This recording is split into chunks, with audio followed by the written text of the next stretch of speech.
Good morning, everyone. I'm Emily Actor-Zandi, Managing Director of AtlanticLIVE, and it's my pleasure to welcome you to our first ever Heartland Summit. And this is my first time in Des Moines.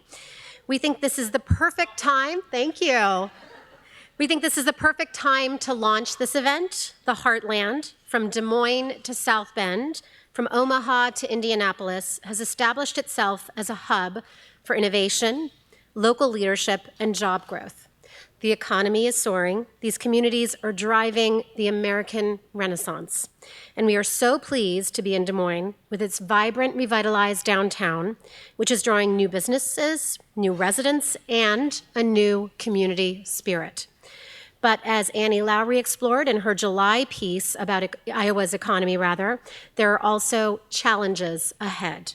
So we're here today to explore the Heartland in all its complexity with community leaders, business professionals, and journalists. We will ask, how is the Heartland faring in 2018? Is the economic boom reaching everyone? And how do we make sure that the American dream survives for future generations? So we're looking forward to this discussion. But before we begin, I'd like to thank our underwriter, Wells Fargo, for making today's conversation possible. And a bit of housekeeping. Please silence your cell phones, but keep them out to join the conversation. We're on Twitter at AtlanticLIVE with the hashtag AtlanticHeartland, all one word. And we also want to hear from everyone in the room as well. So we'll take questions throughout the morning. We'll have people in the room with microphones so you can ask questions of the panels. And we begin today with a conversation on the state of the Heartland with a panel of mayors from the region. So please welcome to the stage Des Moines Mayor Frank Cownie, Mayor Pete Buttigieg of South Bend, Indiana, and Mayor Melvin Carter from St. Paul, Minnesota. And they're here with author and journalist Kathleen Koch. Kathleen, the floor is yours.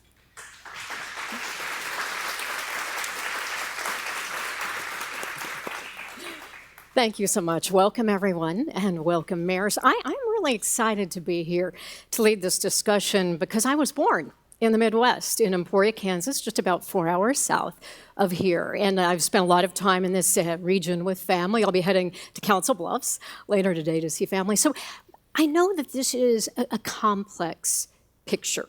Really. I mean, it's not all sunshine and roses, and it's not all doom and gloom. I mean, we have cities that are struggling, but we have others like yours that are really thriving. So I'd like to start with our host, Mayor Cownie. I think Des Moines is such a perfect example of this.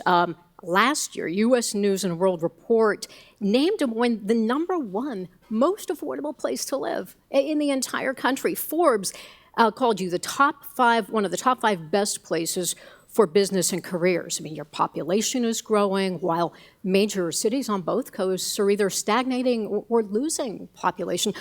What is the secret? I mean, is it the affordability factor or is it, say, Iowa's low unemployment? I mean, just 2.9%. You know, I think it's all those things, but most importantly, at least for me, as I look out in this audience, and I think an awful lot of these people are from our metro area, and it's the citizens and our constituents working together with business and all of us planning together. It used to be sort of a separate thing where the city would work with business and then they'd maybe work a little bit with neighborhoods.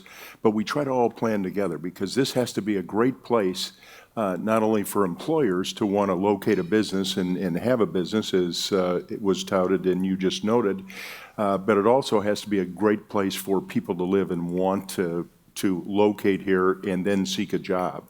So it's working hand in hand and all of us being partners and not just, the city of Des Moines, we work as a region. We started out with a Tomorrow Plan. We work together in so many different ways. What is the Tomorrow Plan? Well, Tomorrow Plan is a regional sustainability plan that we did through the regional, our metropolitan planning organization, which generally just does streets and highways and that sort of stuff.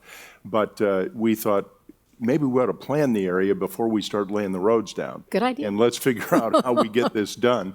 And I think through that collaboration and through organizations, like Bravo and like the CVB. We fund those. There's I don't know what these are. There's a Excuse hotel me. motel Okay. tax in the Convention and Visitors Bureau.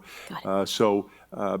Some people are really surprised to hear that 2/7 of a 7% tax goes to the Convention and Visitors Bureau to help attract opportunities and industry to Des Moines, and Bravo is a culture and arts kind of a thing, and 2/7 goes to that. And people say, really? People are willing to pay that kind of a tax and put it over to that rather than to some of the other things. But I think it's the quality of life that people look for as they're locating a business and as they're looking, individuals looking for a place to live. And I think Des Moines has done that. I mean, 20 years ago, we wish we were in the top 50 of some of those lists that you're talking about, and to be heralded as one of the #1 places in the country for a wide variety of reasons. You left a few out, by the way. I know. Well, I didn't have time. I mean, we have to let these gentlemen speak too, right? But it's just unbelievable. I mean, 15 years ago, we probably had 1,800 people living in downtown Des Moines. Today, we've got about 17,000 living in downtown Des Moines with a daily employment of around 80,000, and some great restaurants and millennials and empty nesters all living and looking for an opportunity to and find a place to live downtown where they can walk, they can take public transportation, they can find great places to eat. And I think some of those is the heart of Iowa, in the heart of our metro area, is very, very attractive to an awful lot of people. You know, Mayor Pete, your city is a little bit smaller than Des Moines. You became mayor in 2012 at the age of 29, correct? The youngest mayor in the United States of a city of just over 100,000. Now, since then, South Bend's population has been on the upswing. I mean, there was a time, right, when we talk about lists, what had it been named by Newsweek as Dying city. a dying city, which is terrible. And now you have won awards and kudos for your leadership. You have said that the size of your town, being small, kind of makes you more nimble. It's easier to experiment. Talk to us about what you've done and what's been working. Yeah, we think we're in a real sweet spot. So, and I think this is true of a lot of cities in the Midwest, somewhere between 50 and let's say 400,000 in the metro area as a whole. That you're big enough that you encounter complexity. That if you can solve a problem there, it matters. We're big enough that we at least taste every city opportunity and issue, from public transit to gang violence. But you're also small enough that you can be nimble, that you can work around these issues. And so for us, we've positioned ourselves as a beta city. In other words, if you have a new technology, a new policy idea, a new social innovation, we're the kind of place you would want to try that out. And it's worked tremendously to our benefit. Everything from only a mayor could love this boast, but we have the smartest wastewater system in the world, in my view. Partly because we were the right place to deploy a technology using sensors that is now saving us hundreds of millions of dollars on Clean Water Act compliance, and a little company sprouted up out of that's a tech company creating jobs, selling the same technology to other cities around the world. Many of you have seen dockless bike share systems like Lime Bike and their competitors. We were the first city in the country to do that at scale. Seattle eventually overtook us once there had been the kind of proof of concept at our scale, because again, we were big enough that it mattered if it worked there, but small enough that you could gather the community of interest around an issue quickly, get the attention of the mayor, and that allows us, I think, to really live into that promise of our towns and our cities as the true laboratories of innovation for the country. Mayor Carter, St. Paul's once declining population is also on the rise. I know you've been in office just, 7 months, but you... So I'm responsible for the rise. Absolutely. Amazing. How did you do that? Yes. And then the Fortune 500 headquarters, you have so many of those in your town, which of course you're responsible for as well, right? But what is your city's secret sauce, would you say? Oh, I think I would agree that we don't necessarily have time to talk about all the ingredients of our secret sauce. We're a city that boasts a really high quality of life. We have a growing population. Our population is grown by 24,000 people over our 2010 census alone. Is it young people coming in? Who's coming in? It's, we have people coming in from Asia and Africa. We have people coming back into cities all over the country from the suburbs. We have people coming to the city from all over the country. We have folks coming in for a number of different different reasons. And one of the reasons is because we, like I said, have had such a high quality of life. We've got a strong school system. We've got more river frontage than any city in America, and we're in the city of the state of 10,000 lakes. And so we just have a whole lot to boast in our Twin Cities metro area. We have had One of the challenges. happiest cities, right? In the One of the country? happiest Yeah. cities. Absolutely. We have had challenges, and particularly regarding our disparities. We have large and growing communities of color. We have large and growing immigrant and refugee communities, and ensuring that all of our communities are able to tap into and take advantage of and enjoy that prosperity that our greater city has to offer. mean, you're working is on one of our housing a biggest lot, challenges. correct? We're working on a number of things right now. I just proposed a $71 million investment in affordable housing over the next 3 years. I just proposed doubling our street reconstruction budget from last year to into the future, and providing our first dedicated funding for bike lanes, and a number of other things that we're proposing right now. We just eliminated late fees in our library a couple of weeks ago, so we're really excited. As an about author, that. I love that idea. Love that idea. You know, there's 51,000 library cards in St. Paul deactivated right now for late fees, average of $33 in late fees going back to 2009. It was a real hard decision until I realized we actually want kids to read. Of course. Read books, not just right. on tablet. That's right. That's right.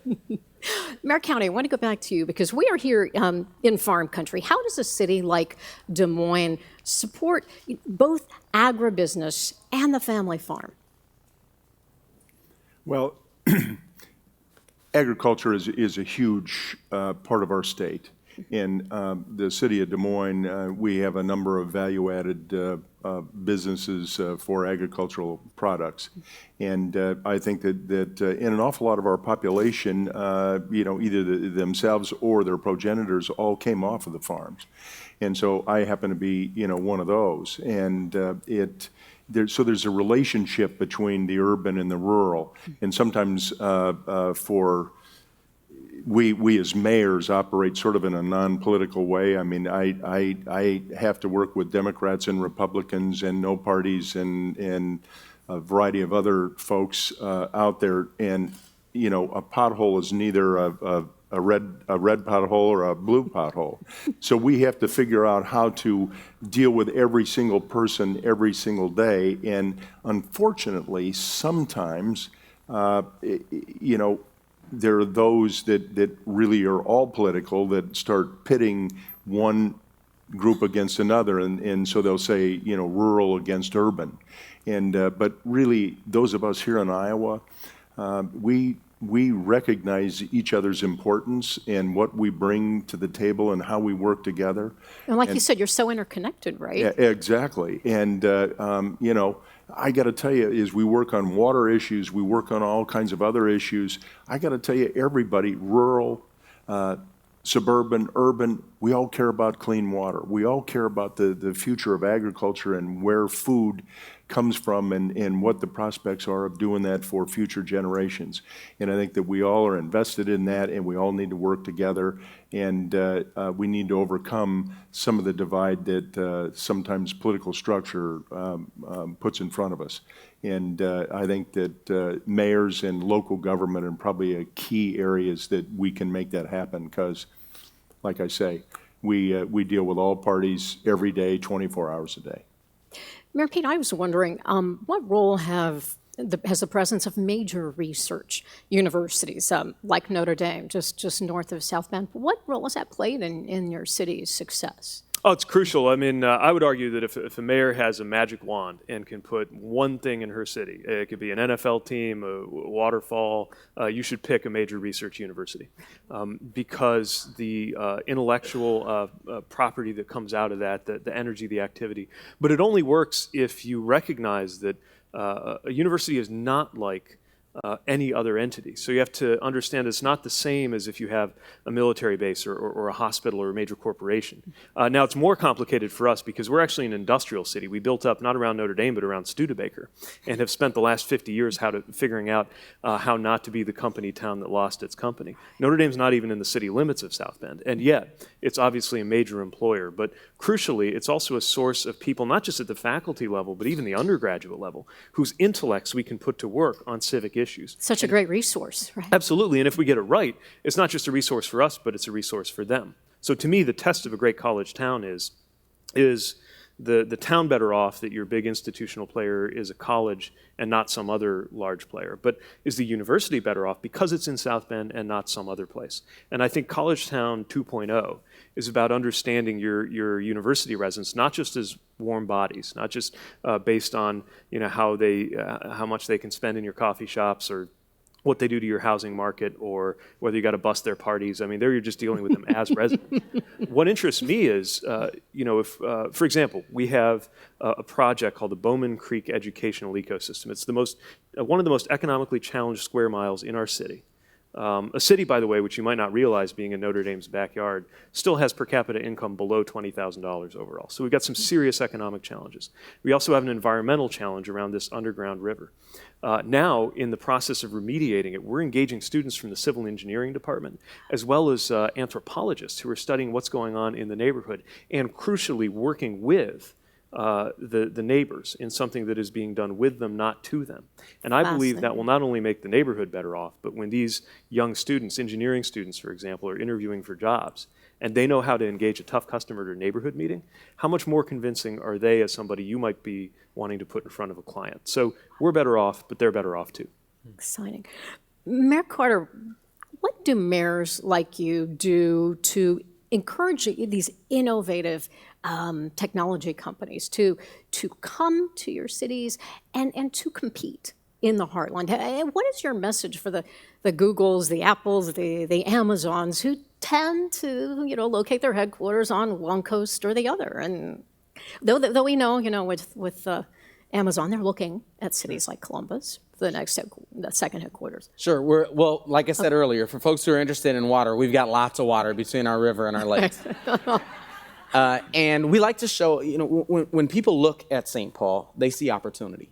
And so I think some of us I think Mayor Pete put it well, and sometimes I think Midwestern cities, we have to work harder to get their attention. But when they look, they see opportunity. In St. Paul, like you mentioned, we have a number of large Fortune 500 companies, 3M, Ecolab, CHS, Securian Financial, our newest Fortune 500 companies. And those create a great environment, not only for job seekers, but also for that kind of innovation culture, like the 30 tech innovators who are in St. Paul right now as part of a program called TechStars, preparing their businesses for exits. Like the 65, I believe, companies that are preparing to participate in our $1 million business plan pitch contest that we're going to have next month for businesses owned by people of color. We have an incredible concentration of people, of innovation, of ideas happening right there in St. Paul that we're really excited to talk about. One of the Midwestern values is when we're really excited about something, we make sure not to tell anyone.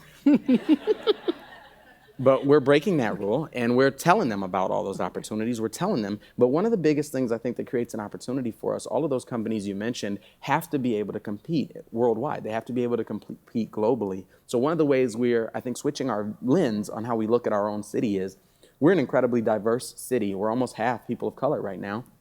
And children in our public schools speak over 100 different languages at home. We forever have looked at that as a challenge for us. It's hard to close the gaps. It's hard to teach children English as a second language. We're switching our lens on that and saying, wait a minute, this kind of diversity, this kind of multilingualism is the key to the door, to opening that door to the type of global economy that ought to exist in a place like St. Paul. Are they listening, those they companies? Are. They are. They are. Mayor County, I want to go to you to talk about the economy and in Iowa, the unemployment being so low. I mean, we're hearing that there are sometimes more jobs than you have workers for. This full unemployment can be sometimes actually a bit of a challenge. Who benefits when this happens? Is it the big corporations? Is it small businesses? Or are you seeing it lift up the average Iowan who wants to join the middle class? Good question, but it's a bit of a challenge at the moment, with the low unemployment. And for instance, Des Moines is the third largest insurance center in the world. So it's we've got people that need to be highly educated, need to be prepared to take on careers in some of these kinds of insurance, financial processing, everything else. So we are somewhat challenged, and we're seeing, I think, in part, that's one of the drivers of the increase in population that's going on in the city of Des Moines and probably in South Bend and in St. Paul as well, that people from other areas around the country are looking for opportunities to come to Des Moines. But I do believe that overall it's beginning to lift up, but we still have to, we're challenged in the city of Des Moines with an awful lot of the diversity that some of the other cities are facing. I mean, we've got over 100 different languages spoken in our schools, and so you have to prepare those young people for careers and a life in and around the city of Des Moines. And while it's a bit of a challenge, we also celebrate it. It's an opportunity. This is Des Moines is like a melting pot, of the world right here. I mean, we've got one high school where there is no population that exceeds like 25%, and it's amazing to watch. The Asian population, the African population, the Latinos. It's people from all over the world are finding Iowa and the Midwest a great place to come. And quickly to look at some of our assets. Iowa has water too, sometimes too much. Yeah. But at the same time, we're attracting some of those high-tech companies. I mean, we have seen recently, and again, this is a challenge for more highly trained people, but we've seen Facebook, we've seen Microsoft, we've seen Apple locate multi-billion-dollar operations in and around the Metro Des Moines area. And part of it has to do, in addition to everything else, that they're not on the coasts, that they're not challenged with hurricanes and that sort of thing. And the cost of water is inexpensive, and the cost of power is inexpensive. And I will generally don't tout what's going on, but Mid-American Energy 8-10 years ago was 2% renewable energy. Today, they're 50.8%, and they renewable, and they have pledged to essentially go 100% renewable by 2020. That's unbelievable, and it guarantees costs of those utilities that help run some of these businesses, and they being at the moment about the low, I think they're eighth or ninth lowest cost of utilities in the country. So it's very impressive, very attractive, obviously. Mayor Pete, we're going to go to questions shortly. I want to just ask a very quick political question. There were people who wondered when you ran for mayor why you weren't running for Congress recently. So the thing about Congress, Okay. Oh, with all respect for the people who are there, is that when you're a mayor, you're doing things. I'm helping to shape the city that I grew up in. I know there's this old model where sort of it's like going from the minor leagues to the major leagues, and everybody assumed that the federal level is the most kind of desirable level. And I just, it's not true. You've seen Congress. So, I think at the local level, you have this opportunity, and I think local leadership is a big part of the answer to how the Midwest has been able to produce a lot of great things in the last decade. so you're going to stay as a mayor? Well, no plans? I'm not going to make any news Okay. today, All right. other than to say Please. that I think it's so compelling to see what can be done at the local level, and I'm glad we're living in this moment when people have a higher regard for what's happening in our cities and what's happening in our towns. And I really hope that our state and federal leaders will realize that a big part of how they can do their job best is to allow us to do our job more freely. And Mayor Carter? But before we go to the audience for questions, I'd like you to just do a quick myth bust for us. What is one myth about the Heartland that you would like to bust right here? That's interesting. I was telling a group of folks out in D.C. last week that whatever you think about St. Paul, it's probably different than what you expect. as I hear the mayors talk about the challenges that they face, but also the opportunities that we all have as a community, between the international communities, between the multilingualism, between all the innovation that happens here. I think there's an enormous amount of opportunities. I don't know that what I see. I think the biggest myth I hear is people act like it's real cold in the Midwest, and And it's not? and it's fine.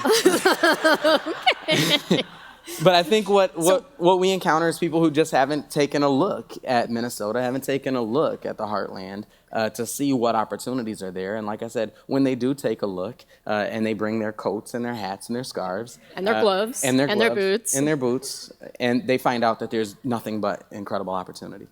Exciting. All right, let's go to the audience because I know you have questions. All right, here's the microphone, and here's the lady right here with, all right, gentleman there with the question. Eric Idehan, work for Wells Fargo as Community Development Officer. My question is regarding immigrants. To the mayors, some are about 50% in terms of population of immigrants. One thing I know, having lived in Des Moines for almost 20 years, is that the younger generations, they leave after college to bigger cities. And then when they start raising families, they move back to Des Moines. However, among the immigrant community, when they leave, they don't come back. So how were you able to retain your numbers to make it that diverse? Talking to the man from Minnesota.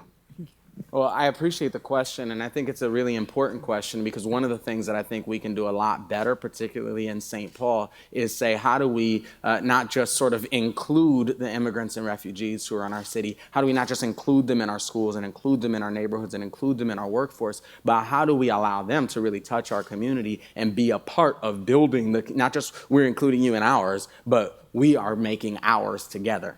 And I think that's something that's absolutely critical. Right now, especially, people in our immigrant and refugee communities feel threatened. And so we have to work with them to make sure that they know that we see them as part of our community and that there's no separating that. There's no separating our local families. But that also means saying, how do we go even beyond that? And so, right now in St. Paul, one of the things that we're doing right now is focusing on what we call our cultural districts. And to say we have cultural districts where we have concentrations of African-owned businesses, of Latino-owned businesses, of Asian-owned businesses, of African-American-owned businesses. And we're going to invest in those places because they're places where people are working incredibly hard. They're doing incredible things. They're building their businesses and they're providing jobs. We can create jobs, we can create infrastructure, we can create economic opportunities in the neighborhoods that we need them most by switching that lens I was talking about earlier and seeing that diversity, that multilingualism as one of our greatest assets. Thank you. All right, and I believe we have a question right here. Hi, Deborah Salowitz, Strategic Relocation Solutions. This may require a little bit of a crystal ball, but maybe not, considering how much compelling scientific evidence is out there now that what the Midwest is being called often is the Goldilocks zone for climate change. And we're going to start seeing population relocation to the center of the country as a response to what's happening on the coasts, particularly on the East Coast and the Southeast Coast. And have you started looking at a longer-term plan, whether it's a new iteration of the Tomorrow Plan or whatever, to anticipate and respond to and be proactive about the influx of people coming, basically migrating within the continental United States to the center of the country? What a great question. Yeah, and a very, very timely question. I think in a community like mine that experienced population loss after the industrial collapse of the 60s, we actually have so much infrastructure that nothing would be better for us than to accelerate population growth. In other communities, it's a major challenge. And for any community, it's a challenge to figure out. But it's amazing to me how many places have an economic growth strategy and do not have a population growth strategy. Part of the answer to that is immigration. Matter of fact, if you do it on a net basis, 100% of our population growth in South Bend would be attributable to immigration. But I think thinking about the impact of climate, and we may not see it in a way that's obvious. So we might think what we're seeing is people moving because of cost reasons. But actually, if you peel back the onion a little bit, you realize that climate is one of the drivers of what's happening in terms of the availability of affordable places to be in some of our coastal cities. That being said, we're also on the business end of climate change. In South Bend, we had a 1,000-year rainfall And 18 months later, we had what they told me was either a 500 or a 2,500 year river flood, depending how you count it. So either I'm running ridiculous odds right now in terms of what can happen in one mayor's tenure, or things are changing, and things are changing in a way that we've got to cope with as well. And there's just not a national strategy or even a regional strategy on climate security. We're still debating 20th century kinds of security, like border security, which still exists and is still a concern. But when it comes to election security, when it comes to cyber security, and certainly when it comes to climate security, we are at least a decade behind. Right. Mayor County. Let me just throw a couple things. For those of us that were in Iowa and remember June 30, we had events almost like that. What we are trying to do in the city of Des Moines, in addition to everything else in our planning and as we look at our regional tomorrow plan, looking at the future, we're not only looking at what infrastructure we have to put in place to handle some of these events. I can't imagine what the infrastructure would look like to handle 10 inches of rain in 3 hours.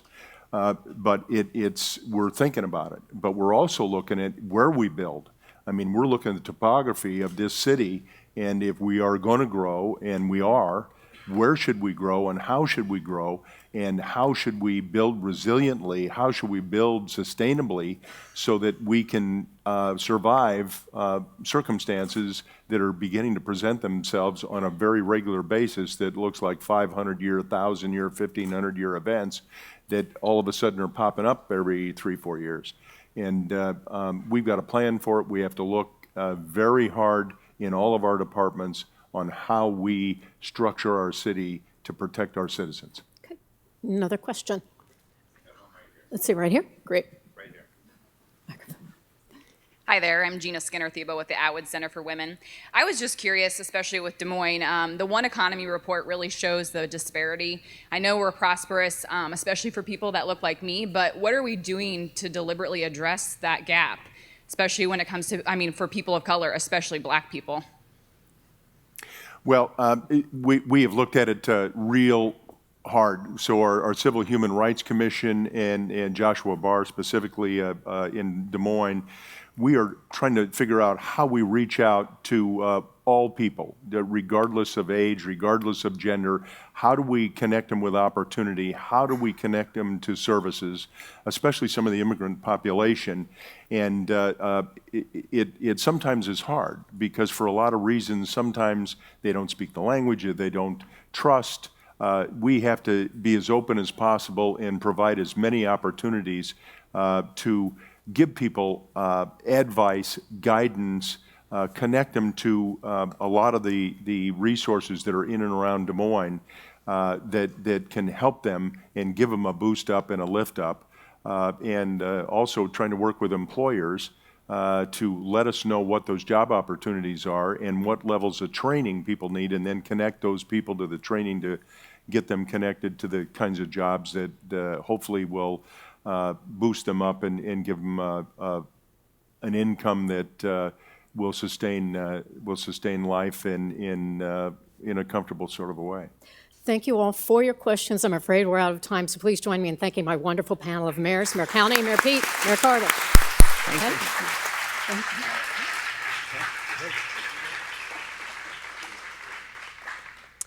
Now, a look at jobs and businesses in the Midwest. So please welcome to the stage David Johnson, President and CEO of the Central Indiana Corporate Partnership, Christina Moffitt, Director of Small Business Resources at the Greater Des Moines Partnership and owner of Creme Cupcake and Dessert, Laura Phelan, President and CEO of Iowa Jobs for America's Graduates, and Taufik Shah, owner of Lola's Fine Sauces and Kitchen and wealth manager at Financial Architects. And here to lead the conversation, Steve Clemens, The Atlantic's Washington editor-at-large. Thank you very much, Emily. Good to see all of you. You know, I wanted to say something before we got started that today, after in a little bit, you're going to meet Steve Case. And I had the pleasure of coming through a number of these cities, including Des Moines, and I really love Des Moines. But we hit a lot of them on his Rise of the Rest bus tour. We were on a blue bus, and it was awful.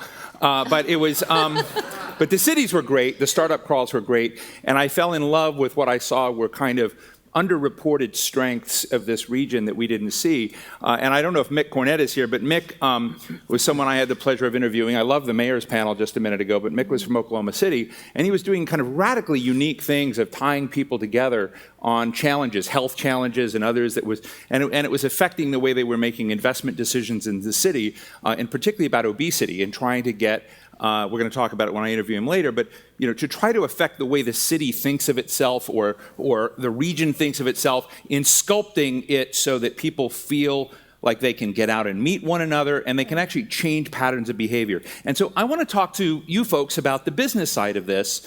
And we had a little bit of lesson up here about everything going great in the region and tight labor supply. We did have something that was brought up about race and refugees and immigrants and others, water. But I'm interested in all of you have such great profiles on what you're doing, and everything sounds so rah-rah and wonderful. What is not going well right now? And I'm just going to put this in terms of what your challenges are, things that you're going to try and change. And let me just start with Christina, and tell us, because you're responsible for the small business environment here. So tell us what's going poorly that you need to fix. Or is it just all great and we should move on? I don't think there's, to use the word poorly, I think that the challenges that we face, especially with small businesses, when you have such a low unemployment, right. It's really hard for these small businesses to survive when they don't have the labor pool to fill the jobs. And it doesn't matter if you're a restaurant, it doesn't matter if you're skilled labor in a construction company, right. Everybody really needs workers right now, and it's very difficult to get them. And so when you look at small businesses, they are turning to their competitors a lot and saying, hey, let's entice you over here. And so for a small business, when you look at that, one of the challenges is all that intellectual property walks out with that employer right into the next So what is the Greater down. Des Moines Partnership doing to change that? So for us, one of my main focuses is that we host educational sessions every single month. And for that specific example, we just had top 5 things you need to know to protect your intellectual property when employees leave. Because we know, even bartenders leave and they walk out with this cocktail recipe that you may have spent 2 months working on, and now it's down the street at $1 cheaper. So it's things like that that we really try to focus on once a month to get these businesses kind of educated with options that they can walk out and implement, hopefully one of the 5 things, and make improvements. Lori, Iowa Jobs for America's graduates. So I assume that you're true to your title, that you're trying to take folks at universities and bring them here and put hand in glove. Do I have it largely right? Middle school and high school kids. Middle school and high school kids. So how's that going? Because I've noticed in the demographics of Iowa as a state, what's interesting is the state is getting younger. Mm-hmm. And that is rare in the Midwest. Most of the time you see the coast getting younger. So are you killing people off? Or is there something, why are you succeeding if you are succeeding? Well, my parents might think that we're trying to kill them off, but most Iowans don't. I think we're succeeding because we're about relationship to begin with, and when we are able to meet each other on the street or in venues like we have represented here and eye to eye, our young people who come from a disadvantaged family or they don't see opportunities for hope get to meet real life people, sometimes for us in their classroom, and these people are working in good jobs, and they start to see each other for who they really are, and they can elevate one another. And to speak to the first question about your challenges, for us it is that companies that see this opportunity of building relationships with populations they never really knew before, and yet they're trying to make money, a profit, and being able to have their employees go out into the communities and work with our kids. And there's not enough time for all of that to happen, but when it does, really, we have miracles happening and lives changing. But I'm going to be tougher on you. When we walked in this morning and you came up and you said hello, and I was telling you about my little Steve Case story and the Mike Huckabee bus that he rented, you said, hey, a few years ago, this part of town was not too fun to be in. And I'm interested in the kind of, if I were, the Machiavelli of city development and trying to sort of ruthlessly beat out my competition in creating an environment that people wanted to be, I imagine one of the things would have been creating communities like this. I met a few of you out here. There were a couple of folks from the I think it's the Department of Cultural Affairs for the state, and I asked them what they do, and it was fascinating. And met another young gentleman here who worked on LGBT acceptance and partnerships within the school systems. Again, something I hadn't expected to meet here, which I found very impressive. So I'm interested in what kinds of needles do you push to make this place fun so that the talent you want to have here sticks? Well, from our perspective, the needle that we push is getting kids to get excited about staying in their own city, and for companies to see that the people who live here are pretty cool themselves. And together, that Imagineering just happens. And I don't want to say it in all Pollyanna way, because many of our kids see our companies and opportunities here as not the place that they want to stay, because they don't know people in those areas, in that type of work. But when they meet them, and those individuals can pull our kids along with them, that old adage of being an apprentice, sort of, then they create this. Right. They make it really happen. David, how does Indiana differ from Iowa? And I know you're like the biotech guru there. He's raised more money than anyone I know. His bio is scary. But you have raised a ton of money to help broaden economic opportunity and investment and partnerships in a huge way around the biotech sector. So why is it happening where you are and not San Diego, for instance? Well, it is happening in San Diego, but why are you beating them? It's happening in very different ways in a place like Indiana or Indianapolis from what's in San Diego. Indiana's economy is similar, really, to the economy here. It's a traded economy, traded sector, institutionally strong. If you're Brookings and you're looking at the advanced industries that power the country in terms of being STEM intensive and R&D intensive, so they're innovative, we are the #2 state in terms of those advanced industries. 45 of the 50 that Brookings describes in that sector are one of the sectors that we are working on in Indiana. And that's about 10% of the jobs to 12% of the jobs. It represents about 20% of the economy, represents 60% of the exports, represents 80% of the patents, 90% of the R&D. So these are really valuable industries to have. And the ag industry is a big piece of that for us, the same way it is here. Our unemployment rate is, I think, more like 4% than 2%, but it's basically sort of the same issues there. I think the largest challenge that we have, back to your first question, and it is a business issue. Our organization is CEOs only, and it's the people that basically control the power of the purse to figure out what we're going to invest in as a region. And we work a lot with philanthropic leaders and university leaders. And that strategy of sort of having an advanced industry approach and looking at those top-end jobs and top-end opportunities works pretty well to drive the top end of the economy. But we are painfully aware that not enough people are being able to enter those top-end jobs, and it's frustrating because the advanced industries that I mentioned to you, more than half the jobs in those industries do not require a four-year college degree, and in some cases don't even require an associate's degree.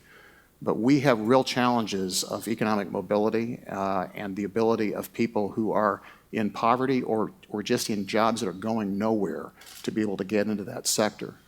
So we view that as a tremendous business issue because the business community in our state cannot rise the tide enough to be able to deal with the number of people who are being left behind in this economy. It's obviously not just us, it's happening in a lot of places.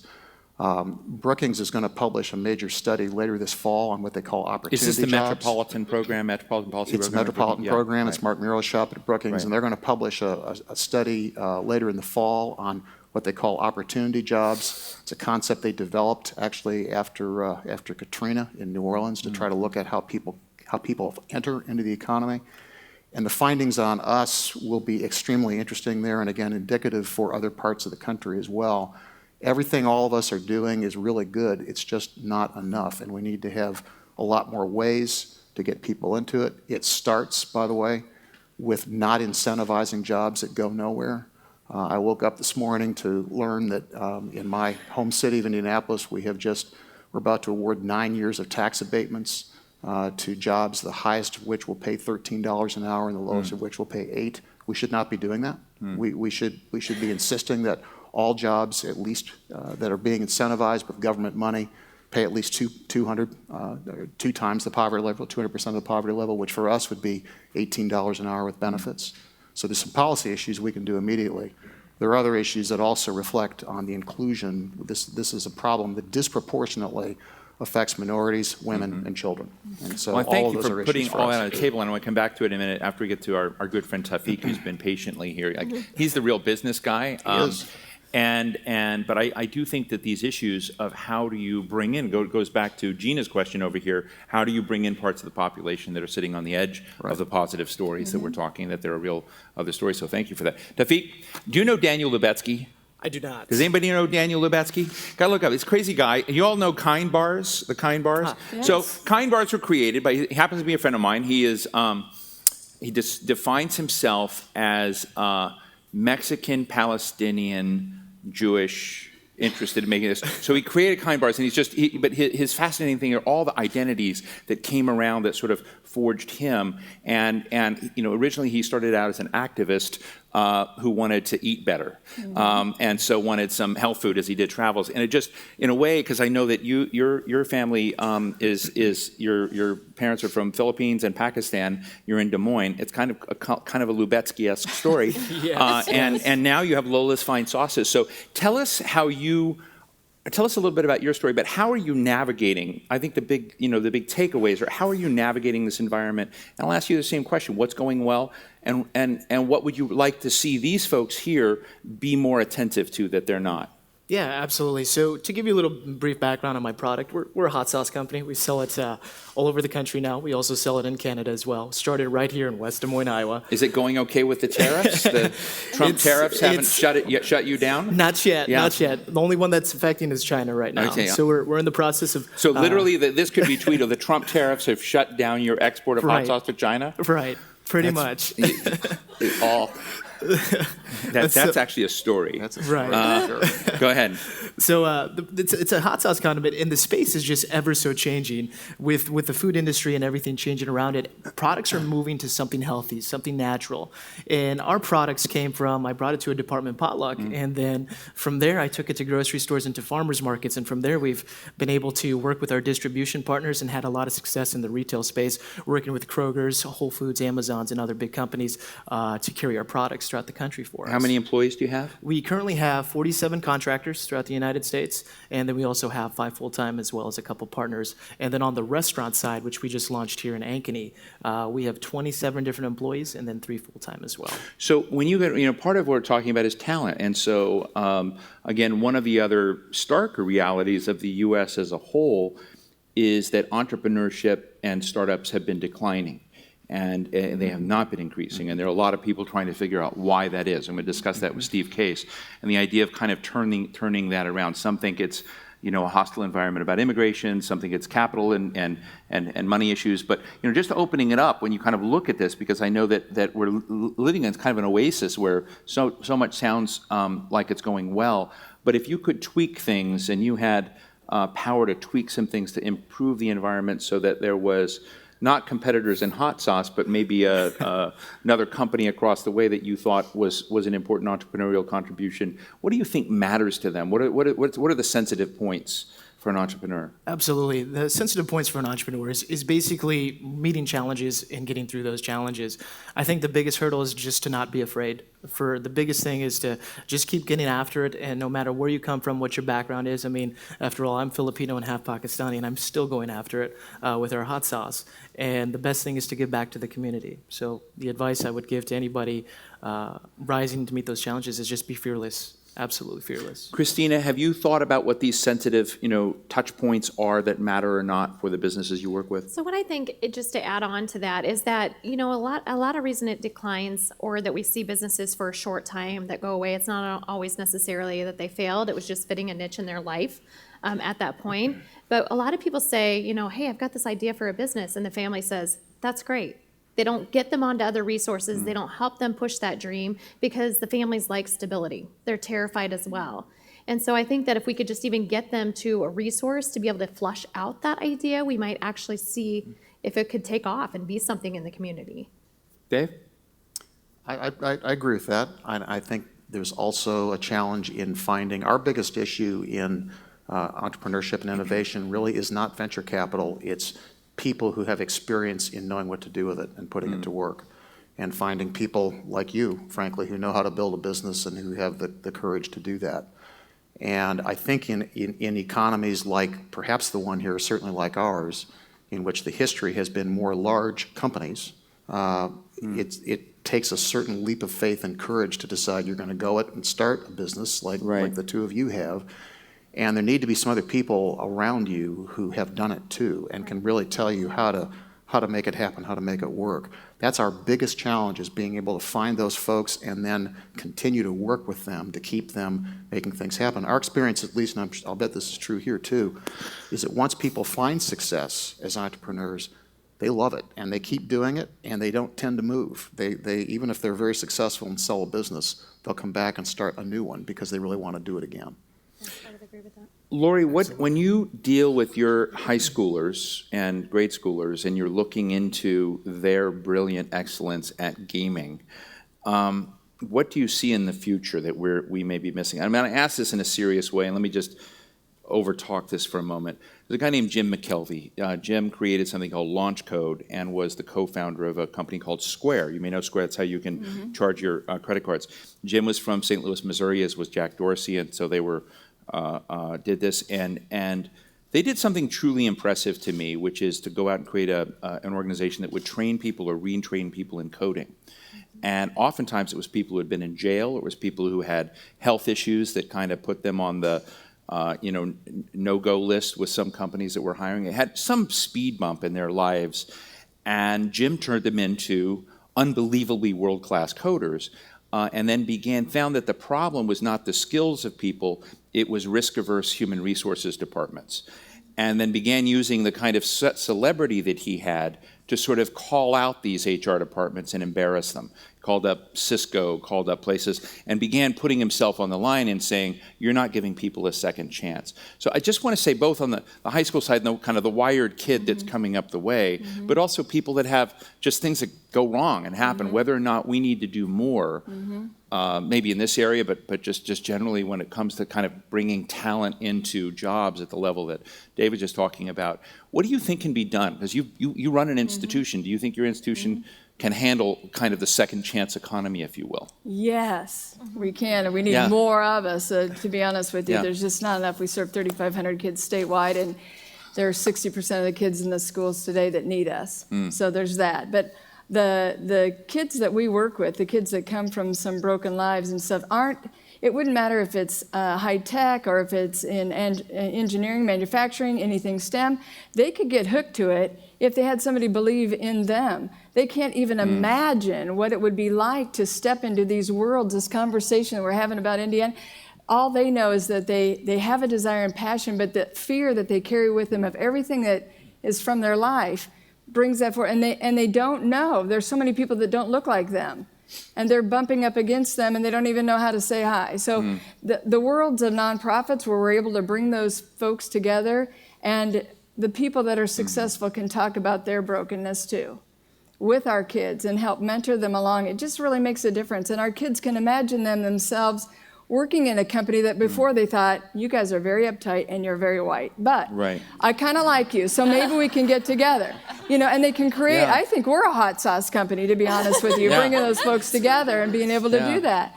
But I think that's what we need to really invest more in, is the folks that are being able to be released from companies to come out and work with our young people. Those companies that do that, they get a more engaged employee. We've had employees come to us and say, I was going to quit my job, but because we get a volunteer for this, I love my company. Those are things that I didn't used to hear 10, 15 years ago. And companies saying, you know what, we need more release time, because what those individuals are doing while they're out there, not only helping a kid see their future, but they're recruiting to our company. And they're helping our diversity IQ. And the kids are saying, wow, we could get a job at $30,000 benefits. I didn't even know what benefits were. And now I see they start with the car. What do they drive? They start out so innocent. I didn't even know what benefits are. Can I personally weigh in on Christina, that? please. So at CREM, personally, we have teamed with Beacon of Life, which is a women's, usually people coming out of the prison system, and we actually offer jobs. So the person at Beacon of Life works up to the point of where they get offered a job at CREM, and what we know is that we will not keep them, but they just need to get a good, steady job history going, and then we can actually refer them on for a better job. So we actually do implement that practice at creme. Tafiq, are you like one of the HR departments that's real nasty to people? Oh yeah, every day. Every day. Yeah. No, I mean, I fulfill many different roles in the company. One day I might be doing HR, the next day I'm doing dishes at my restaurant. You know, it's just, there are so many things that go into a business that you have to be willing to do, and it's fun. It's the reward of it, learning how to build that business. And once you learn how to do that, you can bring somebody else into the community, somebody else that you can hire to fulfill that role for you. Dave, before I go to the audience and we take a few questions, I just want, what if you were to, again, have one thing that you could change in the environment on this front? Because I was very taken with the power of what you said and what you do. What do you most don't have that you most need to create that more inclusive economic world that you want? Short form. It's a complex question, and we need to look at how we can intervene with the tools we have. I think we need to be working more with our employers to really identify on the inclusiveness issue those kinds of best opportunities, best skills, best jobs that make the most sense, which all jobs and skills right now are in hot demand. So there are some opportunities really to tailor what we're doing to be more targeted at that. I think we cannot count on low unemployment and a healthy economy to grow our way out of these issues. This is going to require intentionality of government policymakers. It's going to require intentionality of business leaders. It's going to require intentionality of philanthropy to intervene and make sure that we are including more people in this economy. Well, this was a great panel for me. We're not going to end it yet, but I just really appreciate hearing about the Lolas and the China tariff issues. So many other things too. But let me open up the floor, questions and comments. Tons of you. Yes, right over here. And then we'll go right up here in front. Yes. Hello, my name is Tammy Amsbaugh, and I work for the Center for Disabilities and Development out of the University of Iowa. And all of you have talked about some creative recruiting and hiring and inclusion issues, and I'd like to hear if any of you, or if you would like to hear about opportunities for inclusion of individuals with both physical and intellectual disabilities in your workforces. It's about 12% of Iowans and about 10% of working age Iowans have a disability. Let's go around the end. First of all, thank you for what you do, because I think it's super important. And again, back to Jim McKelvey and Launch Code, if you want to, because it's St. Louis, but I think they're trying to go nationally. This is a huge issue for him. So just want to say you've got a partner in McKelvey. Quick thoughts? Yes. I can weigh into that personally. So I have a brother that is high-functioning autistic, and so it's been a passion of mine. So Candeo actually in Ankeny and the Easter Seals, we work with them both. Just as we have with Beacon of Life, to provide jobs and opportunities for training, and it's been an amazing experience. So over the last 6 years, depending on what we need, we can reach out to the organization and hopefully help create jobs. I think one of the things I'd weigh in on is sometimes it's our systems that trap young people. I think about the young people with disabilities in the place where they're at, and sometimes, you know, the systems say move from system A to system B, and when there can be this opportunity to break that and help these kids we have a program that we're running in Boone right now that has 100% of the kids have IEPs and 504s. And everybody thought, well, then, you know, you're going to get this special ed support, and then you're going to move to the next level of support. Well, at the end, when they were getting ready to graduate, they didn't need the support at the next level. And people were like, oh, no. And we're like, yay. And the kids were like, yay, too, right? Right. And that's what we want to be able to do. And I think it takes that risk-taking that you mentioned to be able to do some of that stuff. Any other? Just if it's that large a percent of the economy, which makes a lot of sense to me, we obviously cannot afford not to have those folks included in it. And so back to what I was mentioning a moment ago about inclusive strategies, intentional strategies, specific hiring patterns, and employers who are really attuned to the particular issues that you're talking about and really design programs to do it. That can actually happen, and it really can happen at the leadership level in companies. Absolutely. And I agree with all three of them. Absolutely. Yeah. I like agreeing on this particular case, but stop it after that. No. Yes, go ahead. So for me, it's not really a question, but just to support your point in terms of being tech, and you were talking about youth and coding, right? I run a program, it's called Pursuit of Innovation, PI 515. We work mainly with Iowa underserved youth, getting them ready for tech skills. And what we have started this year is something called Building the Tech Pipeline. We bring in companies into the classrooms.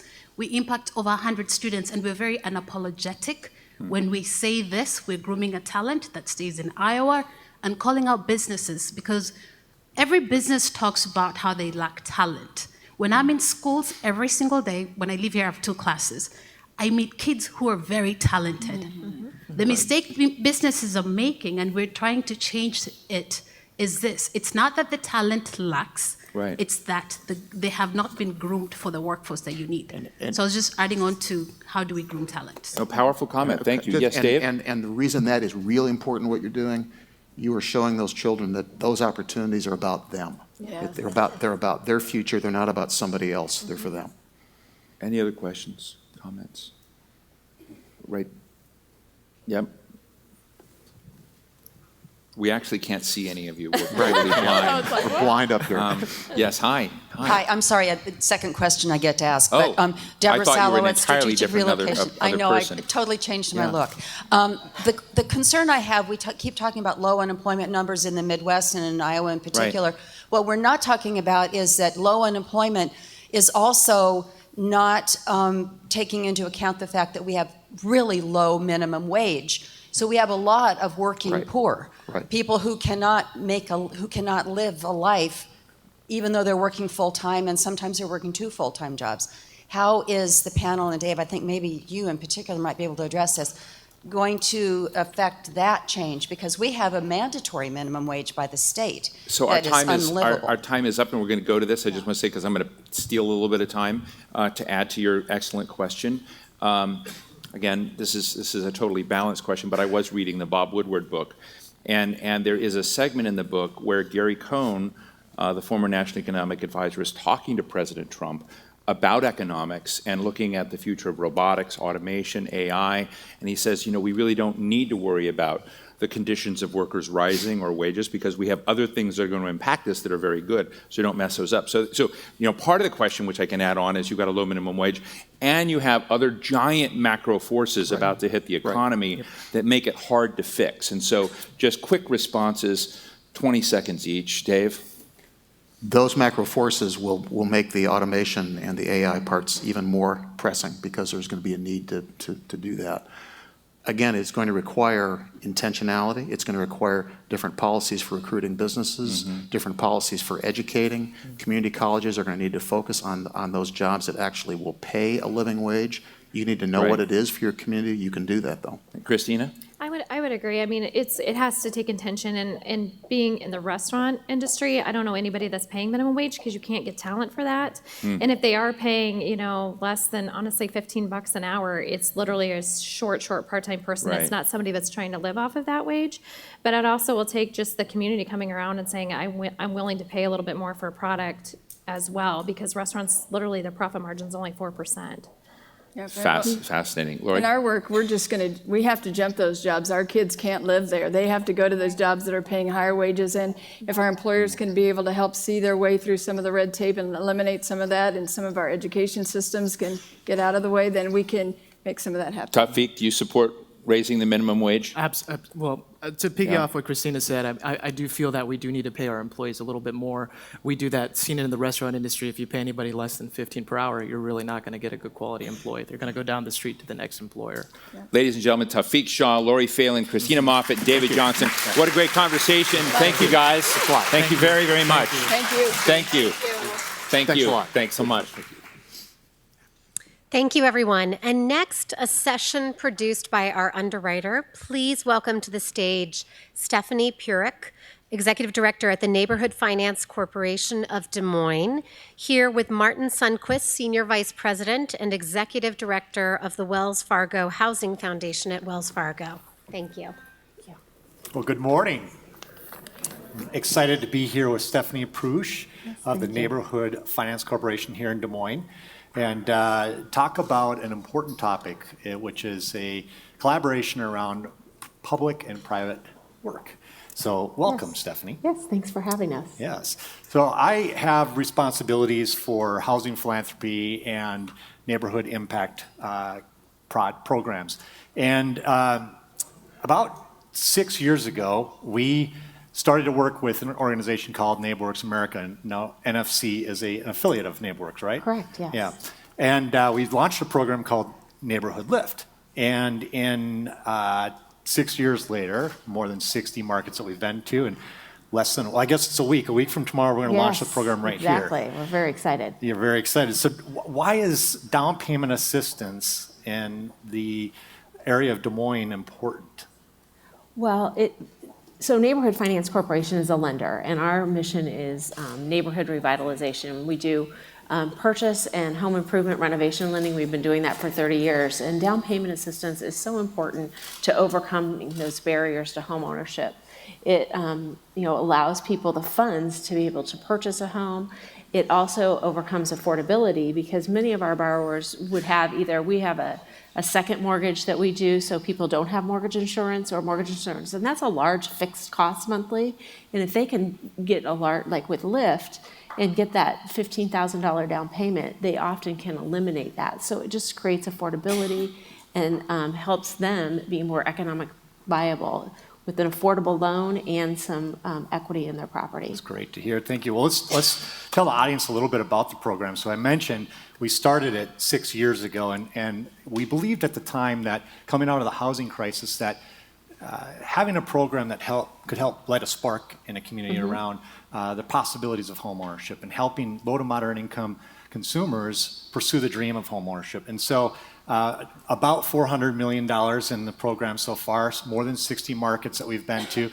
Most of the grant sizes are $15,000, and these are forgivable where they go to helping with the down payment of purchasing a home, but it also makes it more affordable along the way. We've helped more than 18,000 homeowners be created across the country so far.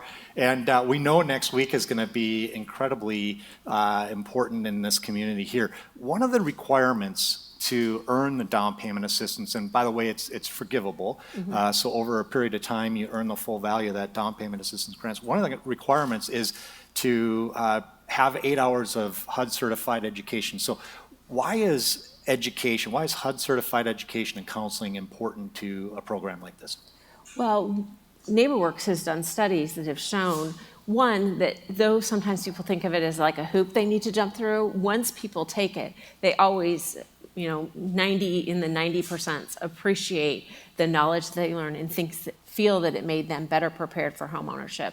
So we know that. Also, we know it's a compensating factor. So if people have less money into the transaction or a lower credit score, this can really compensate for it, and it shows that these loans do perform better when folks have the home buyer education because they have that knowledge. So we feel like it's an important piece of home ownership. One of the biggest part of the program is the down payment assistance, these $15,000 grants that go to individuals and families.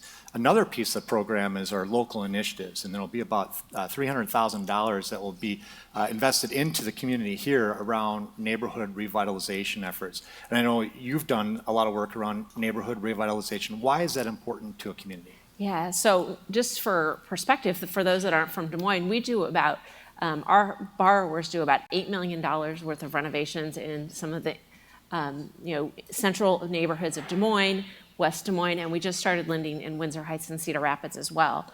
And we really feel like it's important for people to be able to purchase a home and then take care of those deferred maintenance options because a lot of our borrowers are using all of their resources to get into the home. So to make sure that they have that new furnace, that they have the new roof. Also, it helps those older homes that haven't been updated. Our loans are not for people that are just low income. The majority of our borrowers are low and moderate income, but people that have the ability to come in and they can do that bathroom remodel, the kitchen remodel, add a bedroom, and make homes in older neighborhoods really vibrant. Great. Well, I know you have a big week coming up because later today you're doing something, ribbon cutting, right? Right. We're opening our office in Cedar Rapids, so we're very excited about that. That's great. And we've seen, with bringing Neighborhood Lift into many markets, we've seen a ripple effect occur. We know we can't do everything to change the market or improve affordable housing issues that may exist in a market, but if it can be a drop in the bucket and help a ripple effect, that's great. So what are you most excited about for next Friday? For next Friday. A couple of our staff have participated in other Lyft events, and just the energy of helping people fulfill that dream of home ownership. There's so many people out there that have that dream and don't know how to get there. And so the combination of being able to provide the education, and we would really like to even grow that more in Des Moines so that people that in a year or two want to be a homeowner and really need help figuring out how to save that money and improve their credit. But to be part of an event where people are getting that certificate for, that reserves their $15,000 down payment, as well as if they haven't come to be pre-qualified, they can get pre-qualified. Or if not, then we connect them with our housing counseling partners that can, Home Inc. and Habitat for Humanity will be providing financial literacy so that we can get them where they need to be to become homeowners. So we're excited about that energy. Great. I think about the fact that not everyone has the opportunity to become a homeowner, and we've seen this program really help many that are pursuing the dream of home ownership and maybe have been pursuing it for a number of years, become and realize that dream. And I know it's going to be a huge success here in Des Moines, and we're going to have people ready for the program to launch on Friday morning. It's right over here in the Hy-Vee Hall. Yep. On the 28th of September and also on the 29th. Any additional thoughts that you want to share with today? Well, I just hope that, I hear all the discussions about neighborhoods and economy, and just housing is such an important piece of that, and really providing that, making sure that our neighborhoods stay strong as the city grows. We've seen such growth in downtown, and I know the city of Des Moines is really working hard to have that go out towards the neighborhoods that surround downtown. And we're proud to be part of that partnership. It really is going to take, local governments. Our organization has always been local government, the financial institutions and businesses in town, as well as the work that we do as a nonprofit and the neighborhoods that we serve. So I think LIFT is an example of that, and I think that's the only way we're going to really get our neighborhoods to revitalize long term. Well, I can tell you, we embarked on this journey, as I mentioned, 6 years ago, and at the Wells Fargo Foundation, we've had a mission to help close the wealth gap and help people pursue economic empowerment, and we believe the Neighborhood Lift program can help do that. It's going to be an exciting time here in Des Moines. It's going to be an exciting time for 2 days, and I think we're going to see many homeowners created as a result.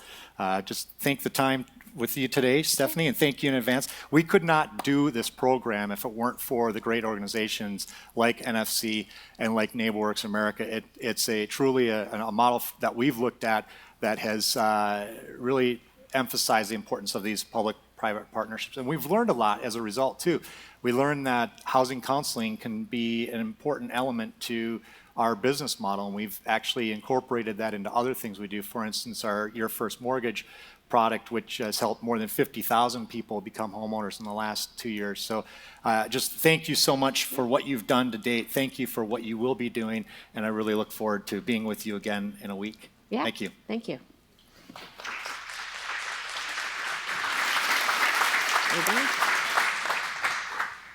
Thank you. And now we'll ask the question, is the American dream out of reach? So please welcome to the stage Elizabeth Buck, President of the United Way of Central Iowa, and Brian Alexander, author of the book Glass House, The 1% Economy and the Shattering of the All-American Town. And please welcome back to the stage Kathleen Koch.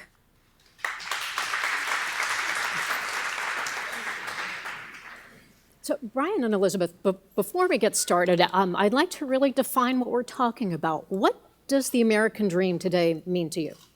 So for us at United Way, we're focusing on making sure that individuals and families have the assets they need to be successful. And our studies have shown here in Central Iowa, it's really at the 250% of poverty level that really makes a family or an individual able to not use any benefits and to start to build assets. So we have been focusing around that level of income that it's necessary and really helping to support individuals to get to that point. What we're finding is that for many of us, we have always thought that the American dream was that if you worked hard, you would become successful and you could buy a home and you could save for college for your kids. That is not necessarily the case in America today. We have one third of our population here in Central Iowa that are struggling, and most of those individuals are working. So they're just not making enough at their jobs, or 2 jobs, 3 jobs, to really support their families and go on to that self-sufficiency and start to build assets. Brian, I'd like you to talk about the American dream by maybe taking us back a little bit to your hometown of Lancaster, Ohio, where when you were growing up, the American dream was alive and well. But you have written this extraordinary book that I highly recommend. As you see, I've read it, a lot of little tabs here. But you really dissect in excruciating detail its decline as a result of these extraordinarily legal, but extraordinary to me that they're legal, but these predatory financial practices that really sucked the lifeblood out of and the jobs out of the town's major employer, Anchor Hawking Glassware. Tell us what happened and what happened to that American dream. Well, in 1947, Forbes magazine had dedicated its entire 30th anniversary issue to the town of Lancaster, Ohio, and labeled it the All-American Town, because everything worked perfectly. We had agriculture nearby, we had industry in the form of Anchor Hawking Glass and a couple other glass companies, a variety of smaller industrial companies there. We had Main Street shops, and they painted a very idyllic picture. I grew up in Lancaster, and I can tell you it was pretty much like that. I grew up in the 60s and 70s in Lancaster, and it was a lot like Leave It to Beaver. What happened was, starting in the late 1970s, early 1980s, we had a change in business culture in this country. We experienced it in Lancaster, Ohio, with a guy named Carl Icahn, who I'm sure you're familiar with, who decided to do what was then known as a green mail raid on Anchor Hawking. Basically blackmail. Blackmail. And that set off a cascade of events that has led to the conditions that you have in the town today, which is 30% poverty rate, heavy opioid problem, all the dysfunction that you see in a lot of these former industrial/agricultural towns throughout the Midwest. Lancaster is not unique. In some ways, it's better off than other towns like Chillicothe, Ohio, Portsmouth, Ohio, but it's representative of about 200 towns all over the country. Elizabeth, you sort of touched on this in your first answer. You know, I know here in Iowa, we were talking about this on my panel, how you're nearly at full employment and how that can be a blessing and a curse. You have all these jobs, but then not enough applicants. And one would think, well, that would be lifting people up into the middle class. Is that not happening here? Yes and no. So it's kind of a tale of two cities. But what we have here is we have a skills gap in our community, so we don't have enough individuals to fill the jobs that need a particular skill. And in most of our jobs here in central Iowa, I think it's 53% of the jobs are what are called middle skill jobs. So they need more than a high school diploma, but less than a 4-year degree. And we only have about 32% of our workforce that has that skill level. So what we have been investing in our community through United Way and a lot of other great efforts is really looking at the upskilling that's necessary for adults to be ready for those jobs. We are fortunate that we're seeing a record level of high school graduation, which is what we've been investing a lot of our efforts around, because we believe that education is the cycle breaker for many families, but we still have about 35,000 central Iowa adults who don't have a high school diploma. So those individuals are really financially hampered in their job prospects and other ways too. So really figuring out what the jobs are in your community, what are the skills that are necessary for those jobs, and investing in those, because there's nothing more frustrating for someone who really wants to go back to school. They get through their program and then there's no job at the end. So we've been really focusing with our employers to make sure that we are training folks for the jobs that are there. What are the roadblocks in people's path who want to get this training, get the additional education to have those skills? Well, first of all, the biggest roadblock is life. So if you can imagine, if you're a parent and you have small children and you're trying to go back to school, you're working full time, you get a flat tire, you get a health issue that comes up in your family, all these things make it hard to complete your programs. So by giving individuals coaching and counseling to help them to quickly identify when they're at a point that they need help, that really makes all the difference in the world. Brian, I'd like to go back to Lancaster and have you explain to us this financialization that really is bringing the town, bringing the town to its knees, and how that is impacting other small cities and towns across the country. And if you would, maybe perhaps read an excerpt from it. Sure, okay. I'll be happy to. Thank you very much. Financialization, by that I mean we have gone from a country that made lots of stuff and provided lots of services to engineering money and moving money around. For decades, politicians, Republicans and Democrats both, and pundits had all been spewing empty platitudes of praise for, quote, the heartland, real America, and small-town values. Then, with shameless hypocrisy, they supported the very policies that helped destroy thriving small towns. Corporate elites said they needed free trade agreements, so they got them. Manufacturers said they needed tax breaks and public money incentives in order to keep their plants operating in the United States, so they got them. Banks and financiers needed looser regulations, so they got them. Employers said they needed weaker unions or no unions at all, so they got them. Private equity firms said they needed carried interest and secrecy, so they got them. Everybody, including Lancastrians themselves, said they needed lower taxes, so they got them. What did Lancaster and 100 other towns like it get? Job losses, slashed wages, poor civic leadership, social dysfunction, drugs. Having helped wreck small towns, some conservatives were now telling the people in them to pack up and leave. The reality of, quote, real America had become, quote, a negative asset. And you see it in, I know that Wells Fargo is helping to underwrite this, but you see it in the behavior of banks like Wells Fargo. I mean, they kick people out of their homes. It's a scandal. They force people to buy car insurance they didn't need, a scandal. Not to mention the fake bank accounts, a scandal. So people have viewed places like Lancaster and middle class and lower class people, working class people, as resources to be mined, to extract cash out of them. You see it in prisons. A lot of people in Lancaster, Ohio wind up in state prison because they've been either selling drugs or taking drugs, so they go to state prison. Well, there you have private companies that extract cash from them to make phone calls to their relatives at home. I mean, this has become a cash extraction economy, and the people that are suffering for it are the working class and lower middle class people. Elizabeth, what do you see as the biggest issues affecting today the growth of the middle class in central Iowa? We talked about education. What role does the opioid crisis play in this?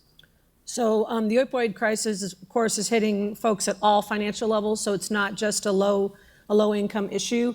But what we're seeing here is this issue is so complex.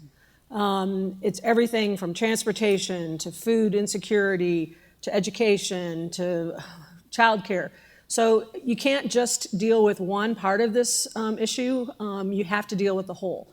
And for us here in Central Iowa, because we're such a collaborative community, we launched a project called Opportunity a couple years ago. And what the basis of that was that we really needed to bring folks who had lived experience living in poverty at the center of our work, because we all have been fortunate and have had opportunities, and we needed to bring those voices to the table because they were the most important voices. And through this work and through listening to individuals, it's really changed how we think about those opportunity. We're fortunate here in Central Iowa because we have a strong economy and we have a lot of jobs, but those that are struggling did not understand those jobs. They did not see them. They did not connect to them. No one in their family had any of those jobs.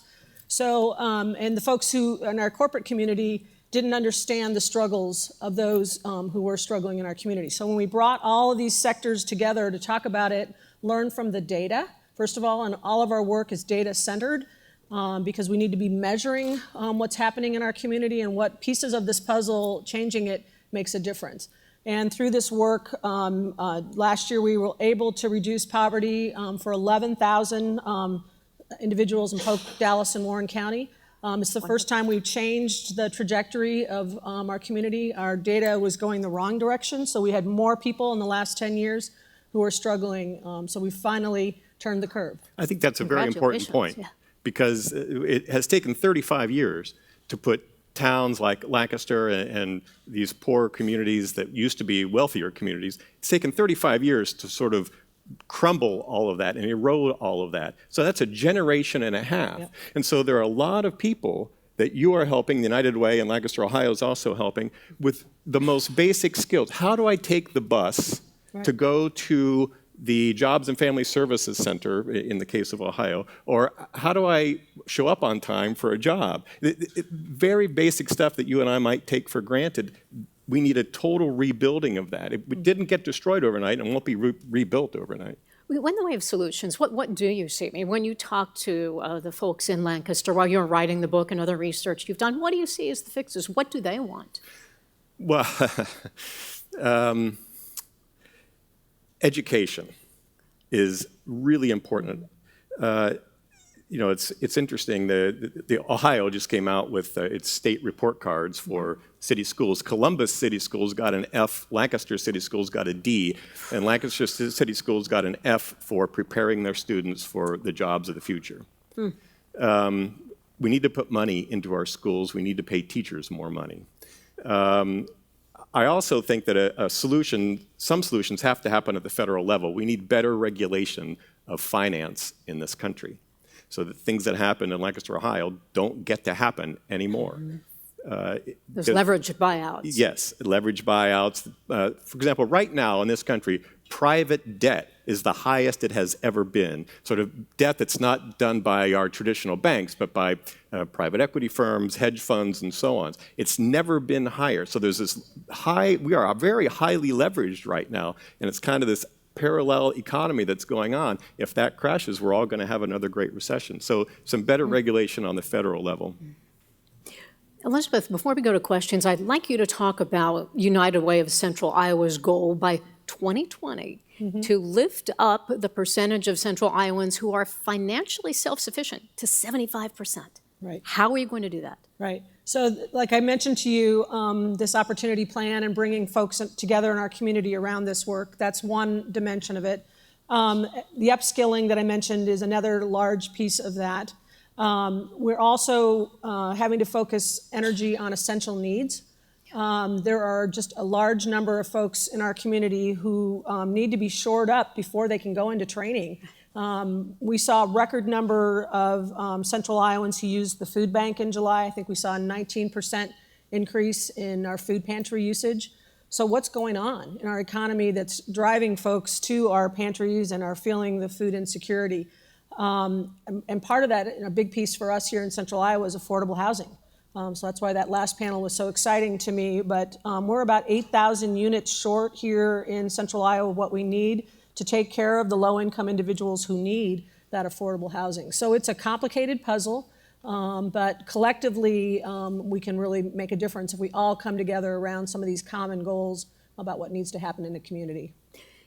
Brian, I'd like to, if we can, end on an up note. While I was born in the Midwest, I ended up in the South, and my hometown there, Bay St. Louis, Mississippi, was destroyed in 2005 by Hurricane Katrina. And as devastating as it was, as people scratched their way back and rebuilt the town, some 10 years later, it was miraculous to hear people say, we're better off now. Some people actually said it was the best thing that had ever happened to Bay St. Louis.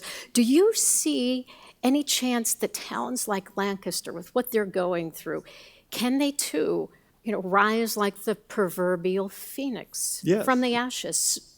Yes, the mayors. You have hope. When you were talking to the mayors, they had some great ideas, and some good things are happening in their towns. I think Lancaster and other towns like it can indeed come back. We were in much worse shape in this country in the 1930s. And we had this thing called the New Deal, where we decided as a country we are going to invest in our country. We are going to build for the future. And there are obvious things like Hoover Dam and the Golden Gate Bridge and public works. These were you and me and everybody else, Tennessee Valley Authority, for the whole South, the TVA, flood control in the South. I mean, the South was a very bad spot in the 1930s. So we as a nation said, this is going to be our stuff. We're going to invest in ourselves. The state university systems, name anything. We've done this before, and we can do it again. All right, let's go to questions. All right, we have one here. My name's Sarah Shamberg. I work with Marcy's Law for Iowa. My question is, understanding intersectionality of kind of race, gender, sexual orientation is kind of vital to the disparities, or changing the disparities that we've talked about today in multiple discussions. How would you both recommend making class part of that intersectionality discussion, both locally and nationally? Oh, boy. Fascinating. Elizabeth? Well, we have divided ourselves by class. I mean, it used to be in small towns, the guy who owned the plant lived a block away from the guy who worked in the plant and knew him and knew his kids, and his kids went to the public school with the other. So public schools are a great sort of intermixing of class.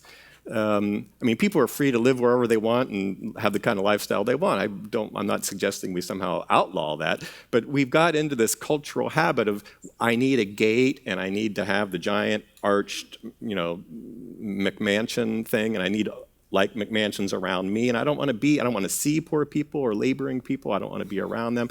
We've got to figure out a way to bring people together. I think schools is one great way to do it. I mean, now we've lost faith in public schools, so we send our kids to private schools if we can afford it. But we've got to make our public schools places people want to go, so that people, just knowing people of different classes is very important. Elizabeth, any thoughts? Yeah, the only thing I would add to that is sometimes people say to me, I don't know anyone who's struggling. And they probably, during their day, run into 5 or 6 people who are struggling. I mean, the person who made your coffee, the person who's taking care of my sister in a nursing home, the person who's taking care of their kids. All of these folks are struggling because they're not making enough. When they have wage levels, that are under $18 or $20 an hour, they're struggling. And we all need to understand that folks are working hard. They have the same dreams. We all have the same dreams. We all have the same hopes for our families. And when you take down those walls and really can understand and listen, it just makes all the difference in the world because our goals are so similar. When you really want to know what's going on in your town, talk to the United Way people. Because it's very easy to overlook poverty and people who are struggling. All right, more questions? Okay, right here. Hi, my name is Mira Yusuf, and I'm with Monsoon Asians and Pacific Islanders in Solidarity, formerly called Monsoon United Asian Women of Iowa. My question is about the American dream, but the American dream in the immigrant sense, right?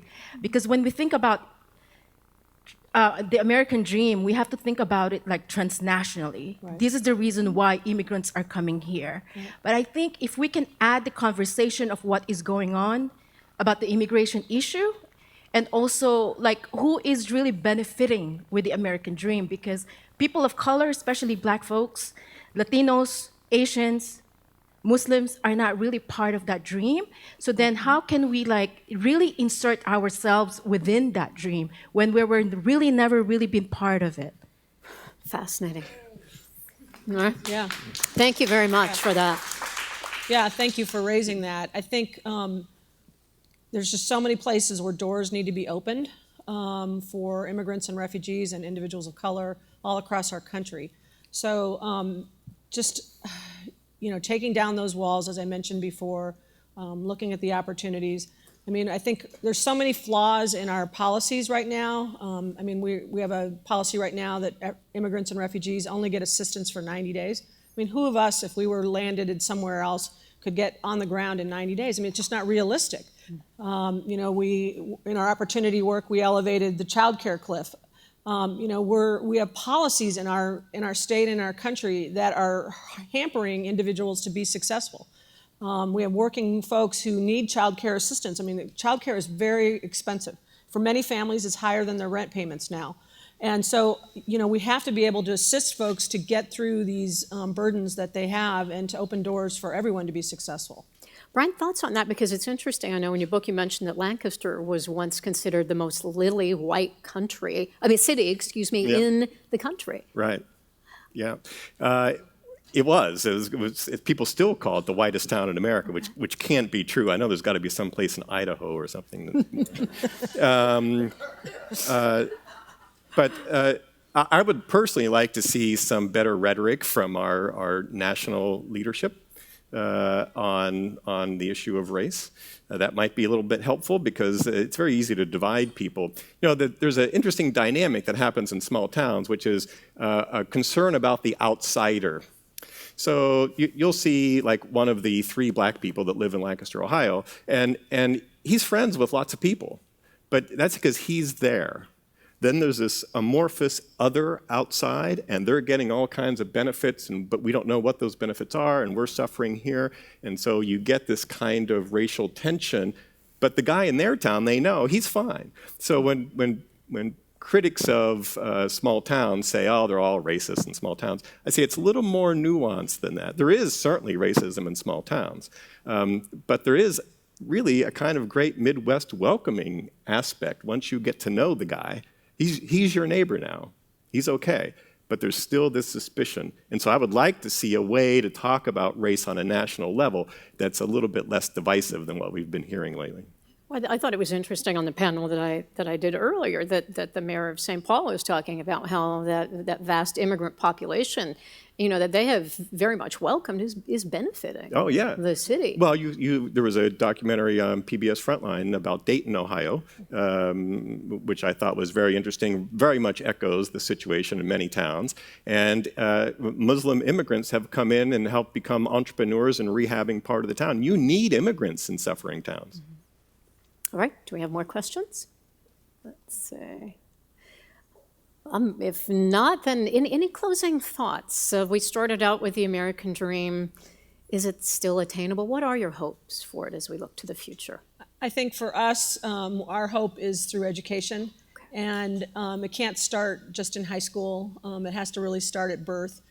Because we're seeing kids who start kindergarten are behind the whole rest of their education time in school. So really early interventions and working with kids through early childhood efforts are so important.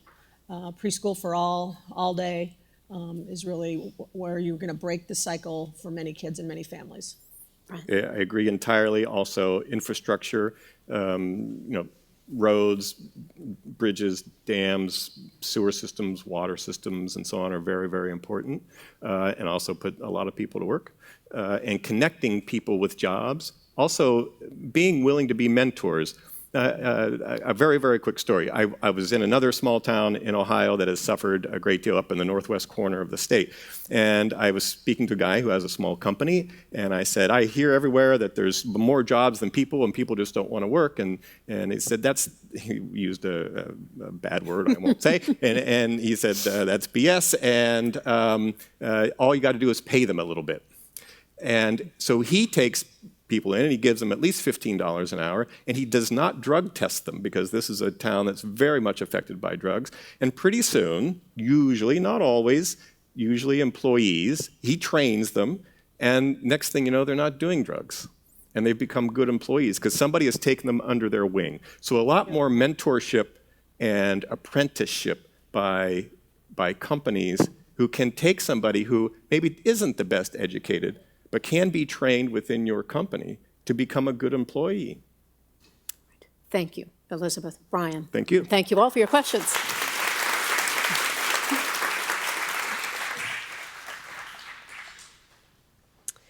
Next up, a look at the rise of the mid-sized city.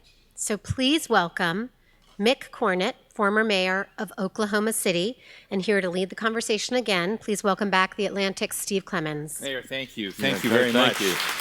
Good to be back. I'm so excited because I've only talked to this guy over Skype.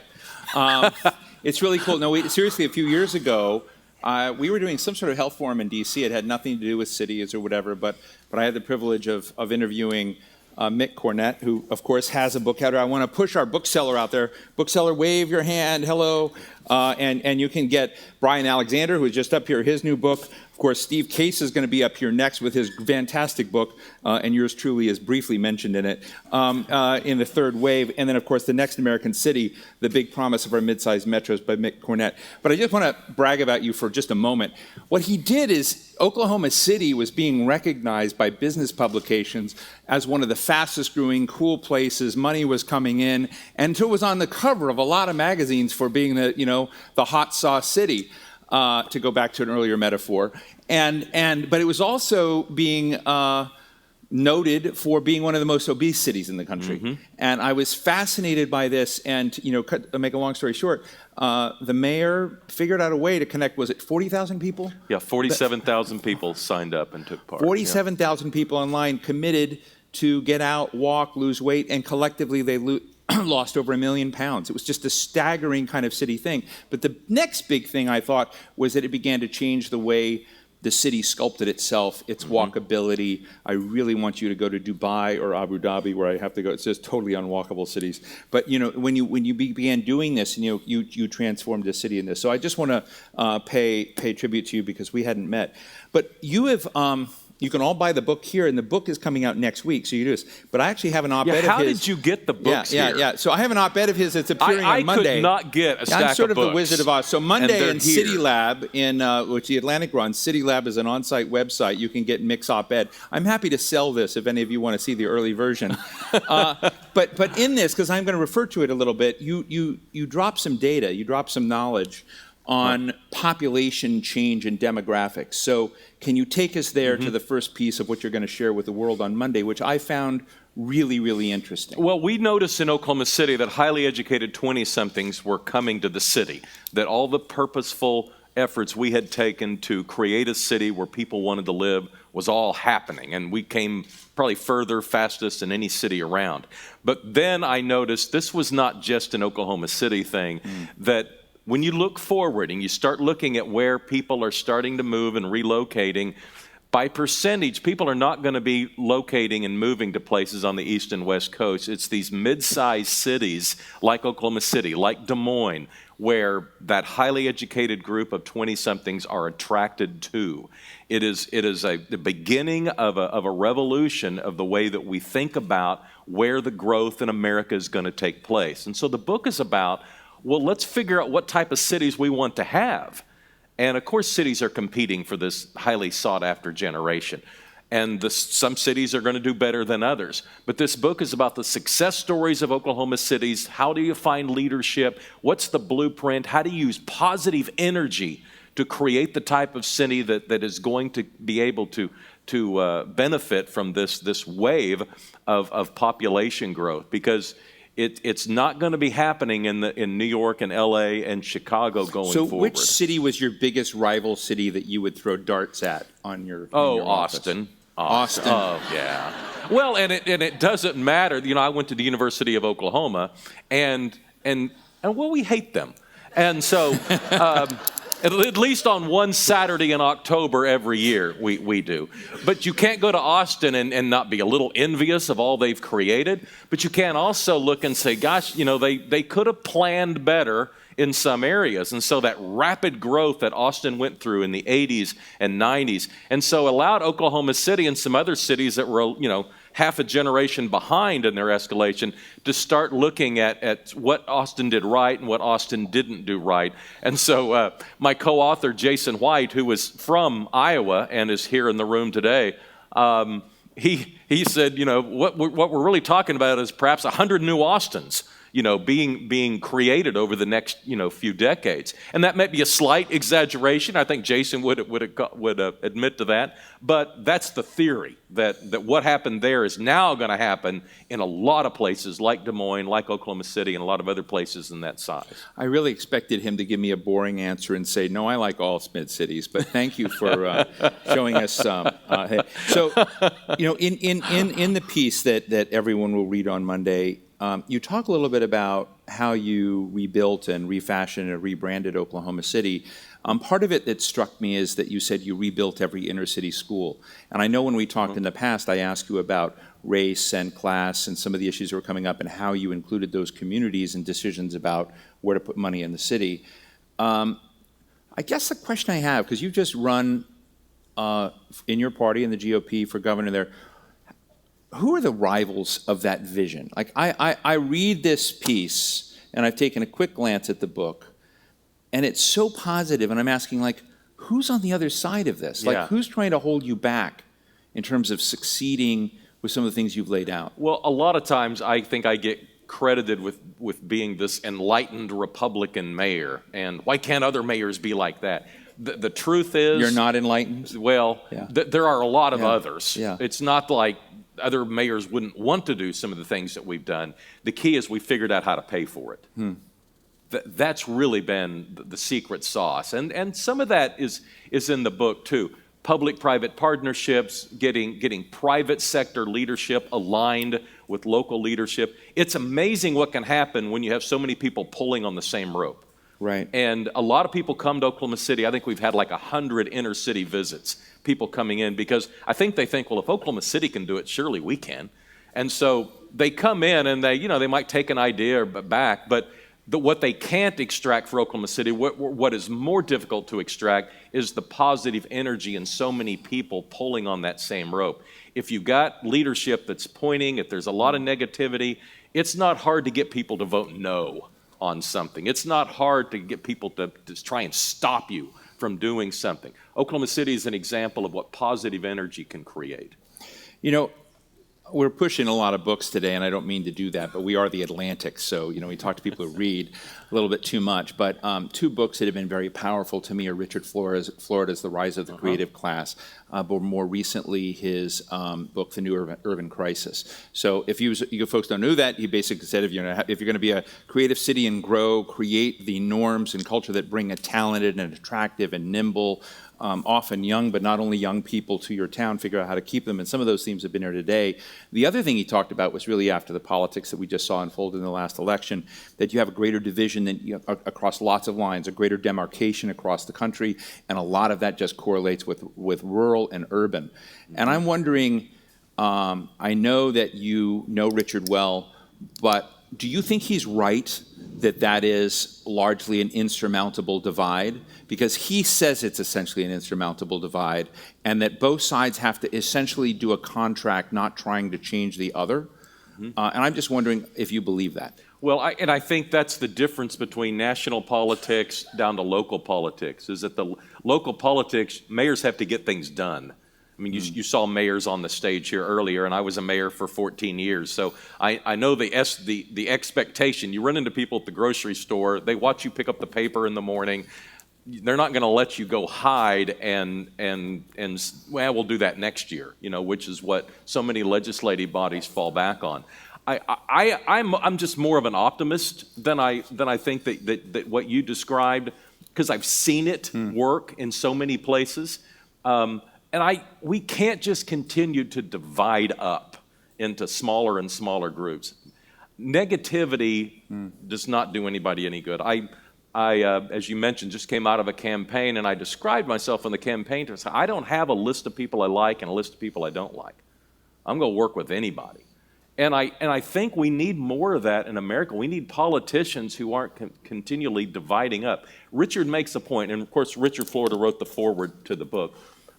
Richard makes a point that when he goes into a local community and meets a politician, he can't usually tell if a person's a Republican or a Democrat. And I think that's the type of leadership we need and that we have on the local level in more places than not. Frank County, the mayor here, is a guy that I've known for a long, long time. And I would put Frank in that category. Frank's about getting things done. He's a businessman. Frank didn't ask me the first time I met him if I was a Republican or a Democrat. He and I happen to be in different parties. But I don't know that we've ever even talked about that. And we've collaborated on a lot of issues and learned from each other. One of the weirdest sessions that happened at the Aspen Ideas Festival this year, anybody go to Aspen Ideas? Then I will share it with you. You can look it up online. I moderated it. It was on what's the happiest place in America? And it was about happy cities. And it turns out that there are these measures, some that matter, and some of it is what you kind of pushed Oklahoma City on. But it made me wonder that, even in the way we've organized much of today, where we've talked about, social groups reaching out, businesses, how do you get art and culture right, all of these different things. And I, what I was interested in this, kind of bizarre happiness discussion was Boulder, Colorado comes out as the happiest place in America. And I interviewed the mayor, and the mayor said, look, I don't know why we got it, but everybody in Boulder, essentially bikes to work and has a cause that they care about. And I'm wondering if we need, whether that's the right nomenclature or not, but whether other ways to think about some of the things that you're suggesting in guiding cities to be aspirationally better than they are.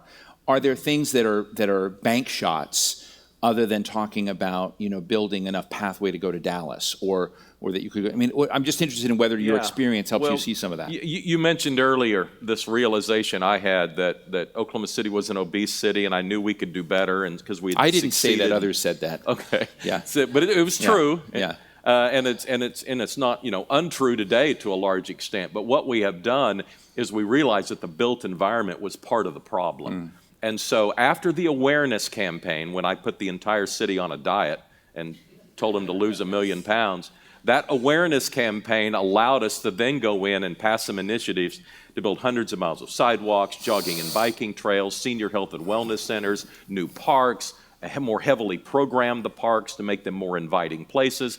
And no surprise, the highly educated 20-somethings saw this and started flocking into the city. And how much of the 1 million pounds did you lose? 40. Yep, see, I knew that. I wanted to give him an opportunity to share.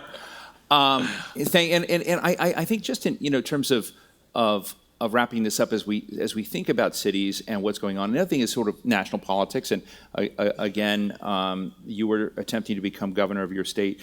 Mitch Landrieu endorsed your book and wrote a flamboyantly commending tweet. You might have lost actually in Oklahoma because of Mitch Landrieu endorsement. But you've got Mitch that might run for president. You've got Eric Garcetti that might run for president. And I'm just wondering, as you sort of look at what's going on between the local, we had the mayors of Des Moines, South Bend, and St. Paul up here. All three of them were crazy impressive to me. And so and there are there's a lot of other talent out. Do you think there's a time that you might think about running for president? That's hard to imagine. Or how about a mayor? Let's put it this way. There are not many mayors that have gone from being a mayor to the White House. Do you think it's time? Really small list. Yes, I think the skills and the political attitudes of mayors are something we need on the national level. And so, you know, immediate future aside, I would love to see mayors start to get more interested in national politics and get rid of that overly partisan atmosphere that we have at the state level and the national level in too many places. That's great. Well, let me open up the questions to the audience for questions or comments to Mayor Mick Cornett. Yeah, right here in the back. I don't know why I saw you and no one else this morning, but yes, go ahead. So my name is Eliza. I'm a 20-something that has moved to Des Moines from the East Coast. I'm from a small city that saw a lot of young people moving in. And I guess my question is, this is something that happened in my city in the East Coast, which is Portland, Maine. So when we're seeing this rapid growth of highly educated young people moving to mid-sized cities, how are we accounting for the local people who are being pushed out and then large-scale gentrification of these cities and neighborhoods? So gentrification? Right. Gentrification. You know, in Oklahoma City, we haven't had that up to now. It is just starting to take place. And it saddens me as a former mayor to see people who might have lived in a neighborhood for a long, long time to suddenly be priced out. Housing prices had just been so ridiculously low in Oklahoma that it really hadn't played out. And land is really cheap and plentiful in Oklahoma. And so the business model of living in Oklahoma, the low cost of living is one of the things that attracts people and as part of that American dream formula. Gentrification bothers me, but I can't tell you that it's been a problem in Oklahoma City just because you can pretty much live in any part of the city that you would like to. Housing costs are so low. But there's a new mayor. He's David Holt is now the mayor. He's my former chief of staff, and he's going to have to deal with that. You know, and you always stand on the shoulders of the people that came before you, and there are opportunities ahead and there are challenges ahead, and that's one of the challenges that Oklahoma City is going to face going forward. And I just want to ask you like one final question as we close out, Mayor. Thank you so much. But you talk. There is this line in your op-ed that I'm just got my head wrapped around. You said we've gone from the grapes of wrath to the wrath of grapes. Can you give so this will be out there? You know, give the audience a quick zinger explanation for what you mean. Well, in the 1930s, many Oklahomans and people in that part of the country were victims of the Dust Bowl and left for California. And now we see the grandchildren of that generation coming back. We have we have in-migration from California to Oklahoma City, in-migration from Texas to Oklahoma City, and they're coming back for the same reason their grandparents left. The American dream is still possible in mid-sized cities in the middle of the country, and they're coming back for the low cost of living, the lack of traffic congestion, the abundance of fresh water and clean air, the same type of quality of life issues that were affecting their grandparents' generation going the other way. Ladies and gentlemen, Mayor Mick Cornett, The Next American City, and check out on Monday on citylab.com his new op-ed. Thank you very much, Mick. Thank you very much. Thank you. I'll stick around and sign all the books, so if there's any left, be sure and pick one up. Thank you. Thank you. Thank you so much. Thank you, Mick. And Thank you so much. finally today, a conversation about the new geography of innovation. So please welcome to the stage Steve Case, Chairman and CEO of Revolution and co-founder of AOL, and here to interview him again, Steve Clemens. Steve, thank you for being here. Let's do a generational test. How many of you remember America Online? Yay! You never know how that's going to go because, America Online, of course, brought us all into the internet. And one of the real privileges I've had is getting to know Steve Case and traveling with him on that big blue bus. It was actually Mike Huckabee's old campaign bus. I told him it was an awful experience, except when we got off the bus, then it was fun with you. Steve is one of America's most iconic entrepreneurs. Of course, he is the author of The Third Wave, An Entrepreneur's Vision of the Future. Steve, let's just start out in Des Moines. I came to Des Moines with you. I miss Des Moines, and this is why, in part, the Atlantic put the Heartland Summit and said, we're going to go back to Des Moines. I loved it here. I loved the startup crawl that we went on. And I guess one would look at what you're doing with the Rise of the Rest and saying it's such an inefficient thing to do because all of the zinger thoughts and all of the talent and all of the money and all of the things are, neatly and easily packed in San Francisco in the Bay Area. So tell those critics why they're wrong.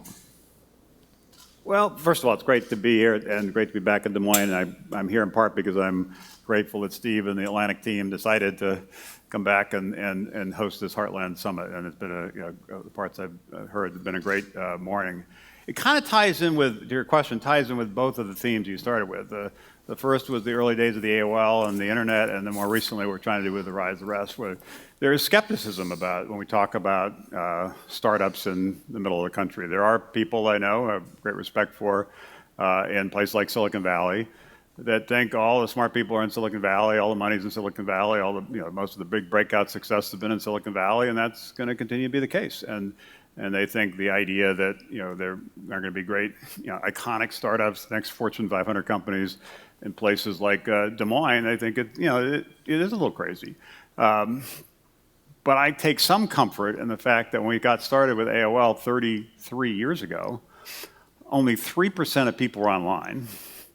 Those 3% were on an average of 1 hour a week. And most people didn't think the internet ever would take off. Most people didn't understand why people I remember even people say do you really think that people are going to buy a personal computer and sit down at the keyboard and type a message to somebody when they could just pick up the phone and call them? That doesn't make any sense. I think it does. Yeah. And for a decade, they were right. For a decade, when we got started, it was not happening. It was slow. It was a struggle. We almost went out of business a couple times.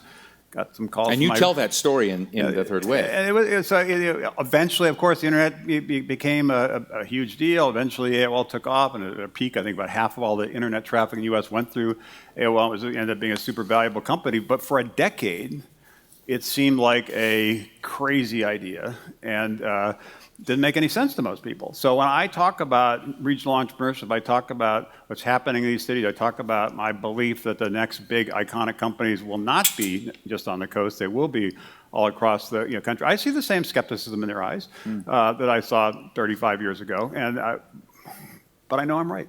I know that there are great entrepreneurs here. I know that in this third wave, the combination of technology, coding, machine learning, things like that, with domain expertise, like here in Des Moines, actually understanding something about the insurance industry kind of helpful. And St. Louis, kind of understanding something about farming is kind of helpful. Right. And Baltimore, kind of understanding something about healthcare because of Hopkins and Under Armour is kind of helpful. Merging that is going to be what drives this next wave. And if we can successfully do that, and there are more breakout companies, what's going to start happening is we'll see less of the brain drain.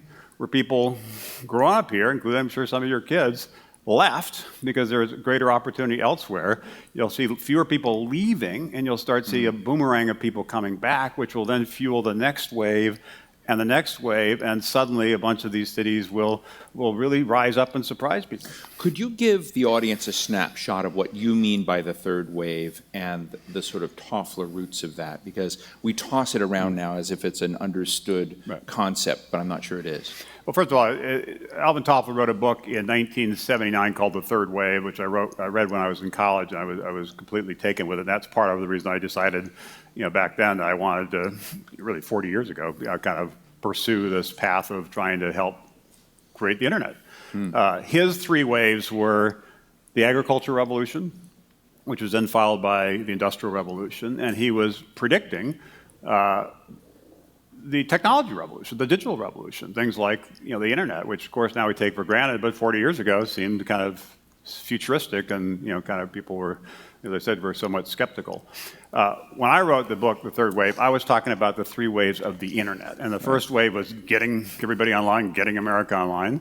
The second wave was building software apps on top of the internet. And the third wave was integrating, or will be integrating, the internet in much more seamless ways and transforming really important aspects of our lives, how we stay healthy, how we move around cities, what we eat, even that concept of smart cities, pretty important stuff that changed a little bit in the first wave, changed a little bit more in the second wave, will change a lot, I think, in the third wave. But it's going to require this different mindset. It's going to require more partnerships. The second wave was about apps. Facebook, power to them. They wrote some software in a dorm room, launched it, boom, took off like, virally, and suddenly it was a global phenomenon. They didn't need any partnerships. They just had a cool app. And that was common with a lot of the kind of the second wave companies, Snapchat, other things, where Google even was essentially about software. In the third wave, you're going to need partnerships. In healthcare, it's not about the app. It's actually getting nurses and doctors to embrace it, and hospitals to integrate it, and health plans to pay for it, and governments to allow it, and it's complicated. And that partnership mentality is going to be critically important. Policy is also going to be critically important. Most of these sectors we're talking about in the third wave are regulated. And people may complain about regulations. I sometimes complain about the regulations. But there is a reason there are regulations like around drug safety and food safety and making sure the planes you get on, there's a reasonable chance you're going to land safely. And so there is a reasonable likelihood in the third wave that the drones in the sky, there's going to be some regulations about drones, some regulations about driverless cars. And it's not going to be kind of everybody just do whatever they want. It's going to have some policy implications. Again, that was not important in the second wave. It's going to be important in the third wave. And finally, it's perseverance. I think it's going to be, these are hard problems to solve. They're going to be kind of like AOL was, kind of 10-year in the making overnight successes. And that's what we saw in the first wave. Partnerships was critical.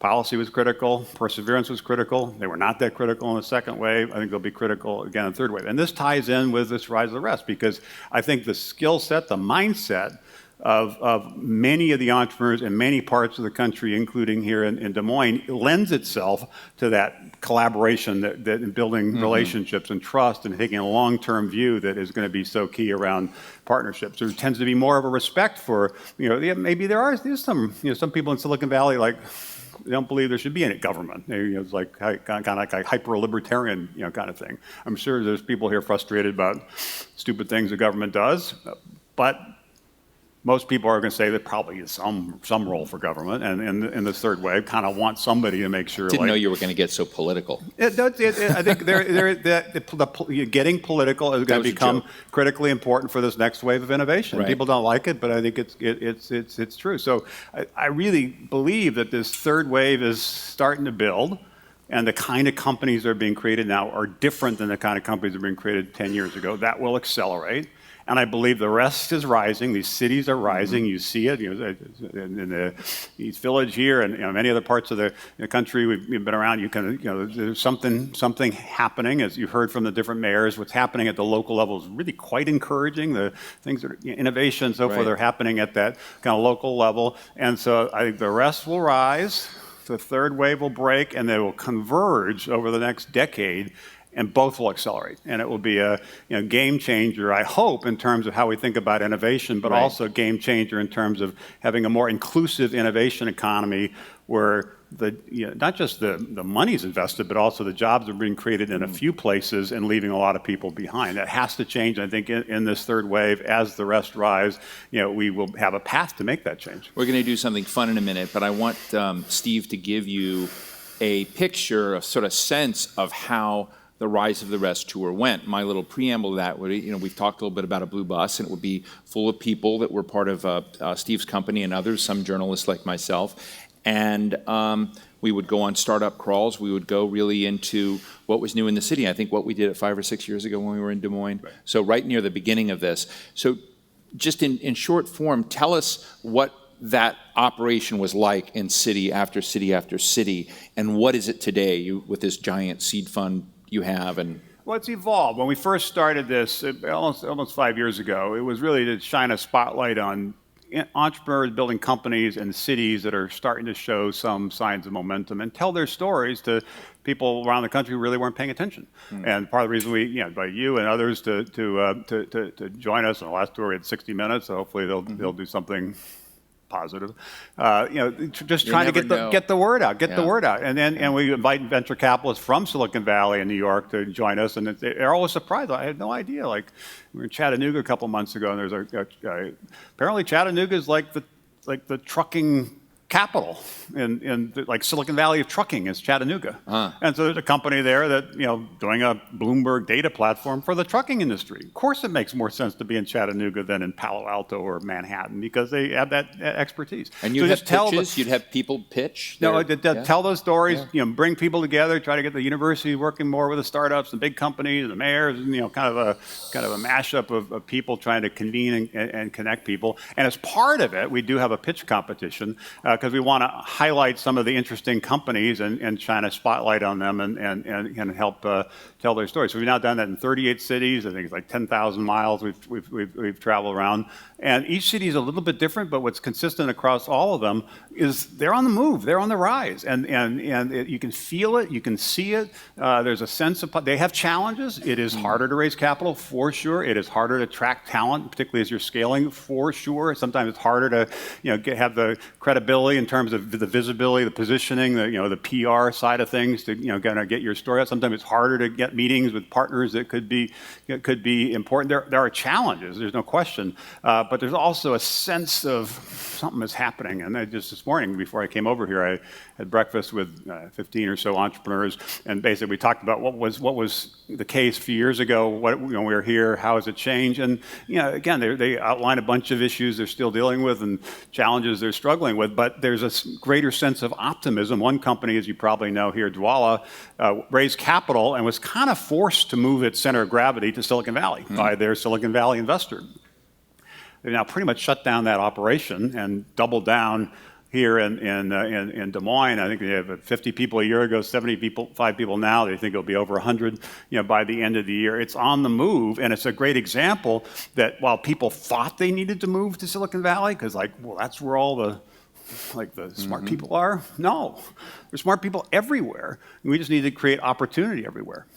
And I understand that we have one of the winners of one of your competitions here today from Omaha. So as I was thinking of this, because some of you may watch Shark Tank, I was sort of thinking that maybe Steve Case is sort of like Nemo Tank, like the friendly fish tank, because it really wasn't Shark Tank, but it was much nicer and kinder. Dolphin Tank. Yeah, we were celebrating. Even as there was a winner. Helping tell their stories. Yeah, helping tell their stories. It was all very nice. It was all very kind of Midwest nice, right? Yeah, so, Midwest nice, Iowa nice, no question. Yeah, so no Mark Cuban. And again, we do this. We have 8 or 10 companies in each city, and then local judges, and then we pick a winner. And our winner from Omaha. Right, is Amy Johnson, a company called Life Loop, and she identified a particular problem that, as we all get older, we'll be facing. Some of us may already be facing it with parents and loved ones as they, how do you navigate, that world? So we've asked her to give not a full pitch, because we, give them more time in the pitch competition, but like a mini elevator pitch, less about this one company, but an example of the many kinds of companies we're seeing all across the country, not just in places like Silicon Valley. Amy. Go for it, Amy. Yeah, thanks for having me. I'm really excited to be here. And this is definitely not a full pitch. It's really to tell the story of LifeLoop. And so I co-founded LifeLoop in 2015. And the story is really a personal story for our co-founding team. Us, like a lot of families in the U.S., had a personal experience of loved ones that were transitioning into senior living. And that was in nursing homes as well as independent living. And the one example with my husband's grandmother was really what kind of sparked the idea. And it was because we as families are very busy, life's crazy, and we wanted a way to connect. We wanted a way to know what she was doing every day. And we didn't really necessarily mean that from a clinical perspective. We wanted to know, is she happy? And what does that mean? That's a very different definition for everybody. So the journey really was for us to have a family app initially. So we wanted a way for our family to be able to communicate with staff, be able to understand if she was going to things or not going to things, more importantly. And so that's what really sparked the concept, and that concept became a much larger problem that we were trying to solve. So LifeLoop now is a full operational platform because we realized that we had to solve a bigger problem. And so that's what we've done. My team and myself, my co-founders have really spent the time to understand what the clients need, and then we've built that through partnerships. So today, LifeLoop does a lot of different things, which has been really cool to be a part of. I'm definitely not the only one doing it. I have a great team behind me. And so, just the reward of doing that has been worth it. It's been a lot of work, and it's support from people like Steve and other investors that really believe in you early on. That's pretty key. And one of the things for me is, building a company based out of Omaha. It's where I'm from. It's my community, and so sometimes you don't see it when you're in it, but how lucky you are. And for me, it's really been about the people. And, I have a lot of the values on the slide about the talent and the work ethic, but it's truly been about finding the right people and the funding. It's not an easy thing to start a company, and if you don't have the right team behind you, it's really difficult. And I think Omaha and places in the Midwest have that if you just trust those people. And so I've been really fortunate for a lot of reasons to have a company based in the Midwest. Thank you. Yeah. Let me just ask before you go away, I don't know if Steve has a question, but every year I go to Startup Grind, and they've got Startup Grind chapters around the country, but to the one in California, not to knock us out of the Midwest. But I always talk to these entrepreneurs and I say, look, what's the secret sauce? What's the thing that's most important? And I get a very different sets of answers. And I'm just, as you convey the most significant elements of why you think you're succeeding as things that others might replicate or learn from, that want to find their own entrepreneurial aspiration, what would those be? I think probably the most obvious to me that we've done really well is really understanding the problem.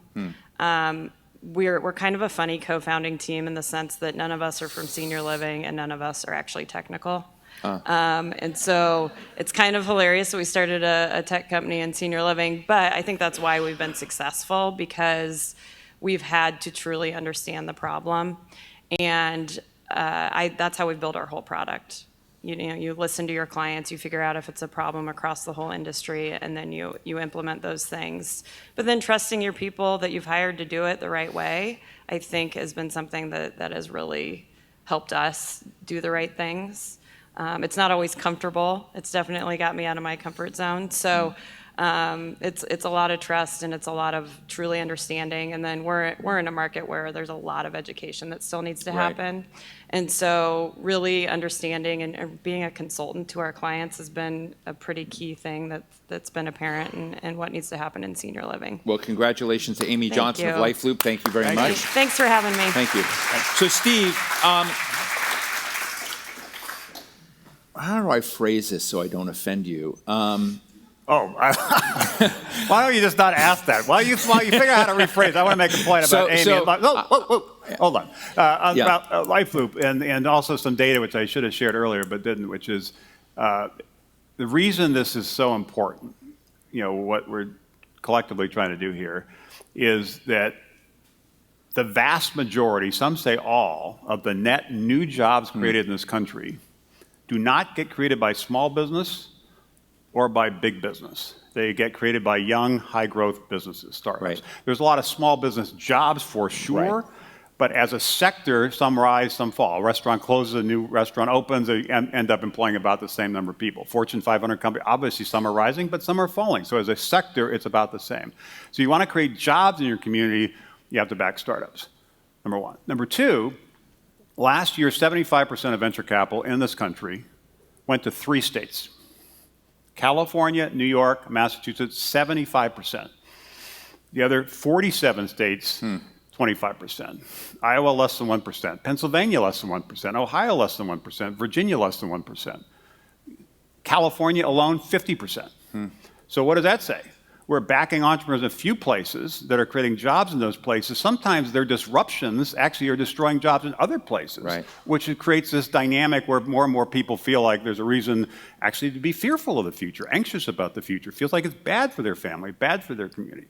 So we need to level the playing field in terms of this capital flowing. But there's 2 other data points that are worse.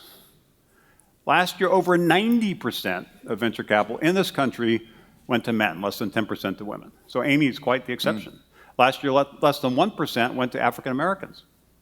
So that's the data. I would say this is still the most innovative entrepreneurship in the world. I'm proud of it.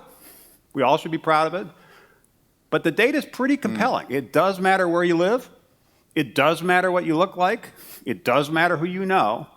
Whether if you have an idea, you have a shot at the American dream.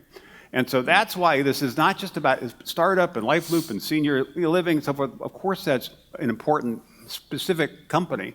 It's about how do you back more entrepreneurs in more places doing with a more diverse backgrounds that are doing a more diverse mix of things, not just another like dating app, but helping people in fundamental aspects of their life. If we do that successfully, we should be able to have a more inclusive innovation economy where those people who are anxious now have a reason to be optimistic, and the people left have a reason to come back, and there really it's much more of a and the last point I'll make, it goes back to your question about Toffler. And you know this, but because you lived it. The agricultural revolution took what was, remember, America itself 250 years ago was a startup. It was a startup. It was a pretty fragile startup that almost didn't make it. We led the way in the agricultural revolution in places like Iowa. We led the way with the industrial revolution in places like Pittsburgh and Detroit and many others. And then we led the way with the technology revolution. So we went from this fragile startup that almost didn't make it to the leading economy and the leader of the free world. The agricultural revolution was distributed around the country. The industrial revolution was distributed. Even the internet revolution. Recently, a lot of the actions in Silicon Valley. We started AOL in Northern Virginia. Hayes, the modem company, was in Atlanta. Microsoft started in Albuquerque before moving to Seattle. Dell started in Austin. Gateway started in North Dakota. IBM's PC operations were in Boca Raton, Florida. I could give you an endless list of these things. It was regionally distributed. It's only the last 10 or 20 years, the second wave, when it's about apps, that Silicon Valley rose to such prominence, even dominance. In the third wave, there is an opportunity to kind of even things out again and kind of spread the capital, which also then increases the shots on goal, which increases the likelihood that some of the breakout companies of tomorrow are in places like Des Moines, not just in San Francisco. See, Steve and I have spent enough time with each other that he basically answered the potentially offensive question that I was going to ask. Yes. And good morning. The question I was going to ask was, a lot of times discussions like this feels like philanthropy or what you would do, and what you just described in terms of moving the needle so much on empowering entrepreneurship, looking at, I thought what you said is, young high growth companies is very different nomenclature. You have a different frame where you're both moving the needle in terms of a region revitalizes itself and looks at opportunities, but there is profit there. There are business, that investment makes sense. What you gave a picture of in terms about, the talent, so much talent being ignored, so much money going and coagulating in certain places, is that these are arbitrage, essentially opportunities, that talent's got to be spread in other places. So I did want to give you, I was going to ask you that question, but you went there. But let me just ask, I want to go to the audience in just a minute, but I want to also get down to another piece. When you hear someone like Amy, or I went to many of these launch competitions, what are the ingredients inside firms? And I know you and Jean, your wife, look not only at for business firms but also social entrepreneurship. Right. What are the 5 characteristics you look at as being the benchmarks that you say, wow, that distinguishes that enterprise from something that's not quite there yet? But first, the earlier point, I'm super passionate about this and the impact it can have, as hopefully you can tell. We absolutely believe this is one of the great investment opportunities of all time. You make money in investing by buying low and selling high. In these rise and rest cities, because all the venture capitalists are, I like your word, coagulating, and they're coagulating on the coast. It's harder for entrepreneurs in places like Des Moines to raise capital. As a result, the valuation of those companies are lower than if those same companies were in like Palo Alto or Boston or someplace else. But when they're successful, nobody, when the company goes public, says that like, oh, you're exact target. We went public in Indianapolis. Oh, you're in Indianapolis. Well, instead of being worth $2 billion, you're only worth $1 billion because we're going to give you a discount. Nobody says that. Nobody cares once the company breaks through, but it does matter in the early days. So our argument to venture capitalists is don't do this just because it's the right thing to do, although we think it is. It's actually the smart thing to do, to kind of be, kind of looking more broadly in terms of innovation, entrepreneurship. They're great companies that are great investment opportunities, and that's arbitrage at some point will close, hopefully sooner rather than later. Answer your other question. We look for obviously a bunch of things. It starts with the idea. Is it something interesting that solving a real problem that it's some sort of like something worth a battle kind of worth fighting. Right. It's the entrepreneur, but also the team. We've seen lived that the entrepreneurship is a team sport. It's not about the founder, the CEO, exclusively. It's about the team. What's that African proverb you always drop? I love this. It's the African proverb, which just kind of defines what we're trying to do with Rise Dress. If you want to go quickly, you can go alone. But if you want to go far, you must go together, which really is the spirit of partnerships, and it takes longer and it's harder. Obviously, you can go faster if you go alone, but you're not going to get as far. You're not going to have as much impact. So having entrepreneurs that have that mentality, both the teams they build internally and the partnerships they forge externally, is something that is critical as well. And then sort of that sense of urgency and passion and stick-to-itiveness and perseverance, these startups are hard and many do fail, and you just kind of have to keep coming back and fighting. Elon Musk, obviously had success, done some weird things lately, but it's had some some considerable success with Tesla and SpaceX. Both of those companies almost failed, like inches. Difference between success and failure is inches. And so having entrepreneurs that really have that mentality, you're not going to give up. They're going to, there's some way, if there's like a barrier in front of them, a wall in front of them, either like go around the wall or climb over the wall or knock the wall down, but they never are going to be deterred. Wow, well, great. Well, let me open up the floor. Questions, comments here. Yes, right here in the front. And did you have your hand up in the back too? Yep, so gentleman in the back. Hi, my name is Eric Baker. I'm with Marcy's Law for Iowa. Thank you for being here in Des Moines. You brought up a bit of policy and some politics early on, and we're here in Des Moines, Iowa. This place is going to be crawling with presidential candidates any day now. And so I wanted to ask you, as we talk about this innovation economy, what kinds of questions should we be asking the 20-something presidential candidates that are going to be doing town halls, probably right in this room here? Great question. How should they be grilled? How do you make sure that Iowa becomes a startup state where there's a momentum, and how do you extend it more broadly for the country? It's not about fighting the battle for the industries of the past. It's about creating the industries of the future. Even the internet, as I mentioned, when it's now a big industry. When we got started, nobody even thought it would work.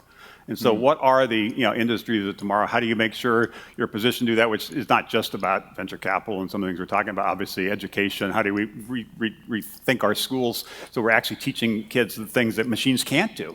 And some of them are creativity and collaboration and some of the things that we've talked to. What are the policies, incentives, in terms of tax policy, other things that create incentives to invest so people are more willing to take the risk? What are ways to be more inclusive in terms of this innovation economy so everybody has an on-ramp if they have an idea, as opposed to what I talked about before. So there's a bunch of things that need to be done, and I would say that the data is also pretty compelling about venture capital outside this country.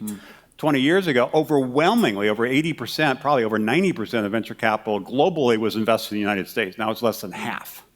China is on the rise, and some of these new areas like AI and robotics, they probably have the lead. So we've seen entrepreneurship globalize, and it's not just how do we step up our game, which leads to other issues like immigration, other things that get super complicated and sensitive and even emotional. But we have to continue to win what's now a global battle for talent. Right. If we don't do that, we are going to lose our edge as the most innovative nation. So it's like, how do you make sure that the country, the story of America and this rise of the last 250 years continues, as opposed to kind of we peaked and it can continue, but only if we really back these next generation of pioneers, innovators, the crazies that are imagining a different world and are willing to put everything on the line to try to create that new world. But we need to help them.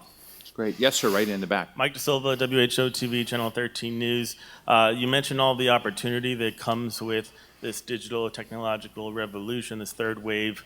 But in a world where you can self-checkout at McDonald's and Walmart and do your shopping on Amazon and you don't need brick and mortars, and you have driverless cars, and what are some of the negative consequences? What is this all going to mean for the American worker? Where are the jobs going to come from for people? I think it's a big risk. It's a big risk. But this idea of technology disrupting jobs, destroying jobs is not a new idea.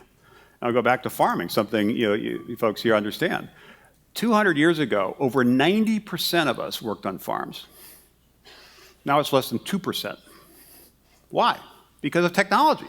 Technology allowed people to grow more food with less people. But 88% of people didn't move into unemployment. We were crafty enough as a country to then kind of pivot from that agricultural revolution and the industrial revolution. People moved from farms to factories. They had to get reskilled to be able to do those jobs, but that pivot happened.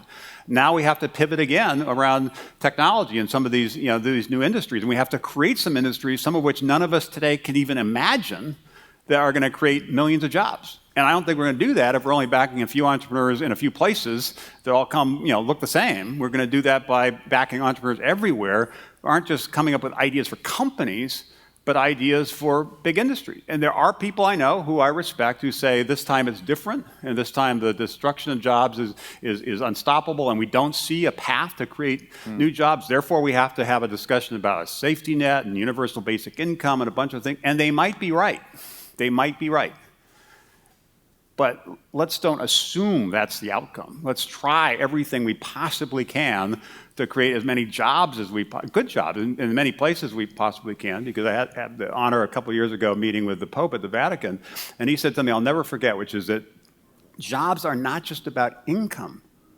Of course that's important, but it's also about purpose and dignity. So we can't just say, this time is different and, these jobs are going to be lost and 3 million truck drivers aren't going to be driving trucks anymore. We'd say, okay, what are the jobs of the future? What are the industries of the future? What are the skills necessary in the future? And how do we lead as a country to do that and bring people along? Steve, just to wrap up, some of what you said is so powerful, but another thing just to share with this room that you may not know about Steve. Steve has been one of the most dedicated and hardworking truth tellers to both parties about startups and startup culture, the policy arena. And one of the biggest things you care about is immigration and talent, and the United States remaining the brain drain problem for the rest of the world. And I'm just interested, just because that's been a huge topic this morning of just immigration, communities, inclusiveness. And I'm just wondering, given where we are at our national politics today, where this is such a hot topic, a third rail topic almost, how do you handicap it, and what kinds of messages are you still trying to get through to, say, the Trump administration on this? Well, first of all, as Steve said, I try to stay out of politics. I try to just work with everybody and try to You say the same thing to both sides. Move forward. I won't even attend a press conference when we're working on the Jobs Act or the Startup Act unless they're Democrats and Republicans at the press conference. I believe that, I know I'm lonely in this, or alone in this, because most people don't, that, democracy requires compromise, and that requires actually working together, not just kind of like talking past each other. And so, I stay out of the political side. But the reason immigration is so important, and obviously there are many facets to it, and of course securing a border is important, and of course figuring out ways to deal with legal issues around people who came here illegally are important. But this country, I mentioned, we started as sort of the startup nation. In large part, our success is because of immigration. 40% of our Fortune 500 companies were started by an immigrant or a child of an immigrant. About 50% actually in some of the tech sectors. We don't want to build walls and push these people away. They'll just start those companies elsewhere. I mentioned in the book, there's a company, Snapdeal, that started in Pennsylvania. The guy was here because he was at the university there, at Wharton, I think it was, and he wanted to stay, but couldn't. He couldn't extend his visa, so he had to go back home, happened to be from India, and that company now has like several thousand employees in India, and he wanted to be in Pennsylvania. We want to attract these people. We also, of course, need to make sure our kids are educated and have the right skills and can compete in this kind of this new economy. But this has become way too politicized and kind of way too complicated. And I understand that probably even people in this room I'm talking about are like, immigration. But if we don't figure out a way to continue to be welcoming of these people that are job makers, not job takers, we're going to not be positioned to kind of win in this next wave, and we'll rue the day. 50 years ago, when somebody's writing a postmortem, like, how did we lose our edge? This was like, Silicon Valley and the innovation culture in the United States it's like the entrepreneurial culture, the pioneering, anything is possible culture. Like we really had it, and now we've kind of lost our way. And the last point I'll make on this, just because it's a reminder of things can change. The first stop of our first Rise the Rest tour 5 years ago was Detroit. Here's the story of Detroit. 100 years ago, Detroit was Silicon Valley, the most innovative city in the country, probably the world. When the automobile was the hot technology of the day, people were moving to Detroit like crazy. Back then, by the way, 100 years ago, Silicon Valley was fruit orchards. Fruit! They weren't growing startups, they're growing fruit. So what happened? The last 100 years, Silicon Valley rose to prominence. Detroit lost 60% of its population in the last half century and then went bankrupt. And it was Silicon Valley. Because it wasn't focused on the future. It wasn't investing in the future. It was overly reliant on a industry and a few big companies in that industry, not on the startups related to that industry or another industry. It got cocky, it got complacent, global competition intensified, and it crushed. Now it's fighting its way back. We have a half a dozen investments in Detroit. What's happening, particularly in the downtown area, is really quite exciting. But it's a pretty vivid, I would say, sober reminder that these things can change, and our lead is not, guaranteed. And it's not just about immigration, which I define immigration as like this wonky policy thing. I define it more as how do you win the battle for talent? Right. How does Des Moines win the battle for talent in terms of keeping people here, getting people to move here, and how does this country win the battle for talent? Because capital follows talent, and you mix those two things together, and that's what's going to create the future.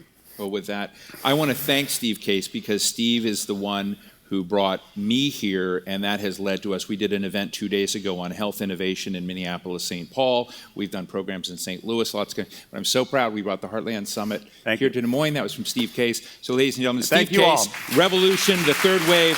Thank you so much. And I want to take a moment to thank Kathleen, Steve, and all of our speakers for a fascinating conversation today. And again, thank Wells Fargo, our underwriter, for making today possible. And again, thank you for all your time. We know that your time is valuable, and we appreciate you spending it with us. And as a last request, you all will get a survey, an email one. There's also ones on the tables. We'd appreciate your feedback. Your opinions are important to us. And thank you again, and have a wonderful day. Take care.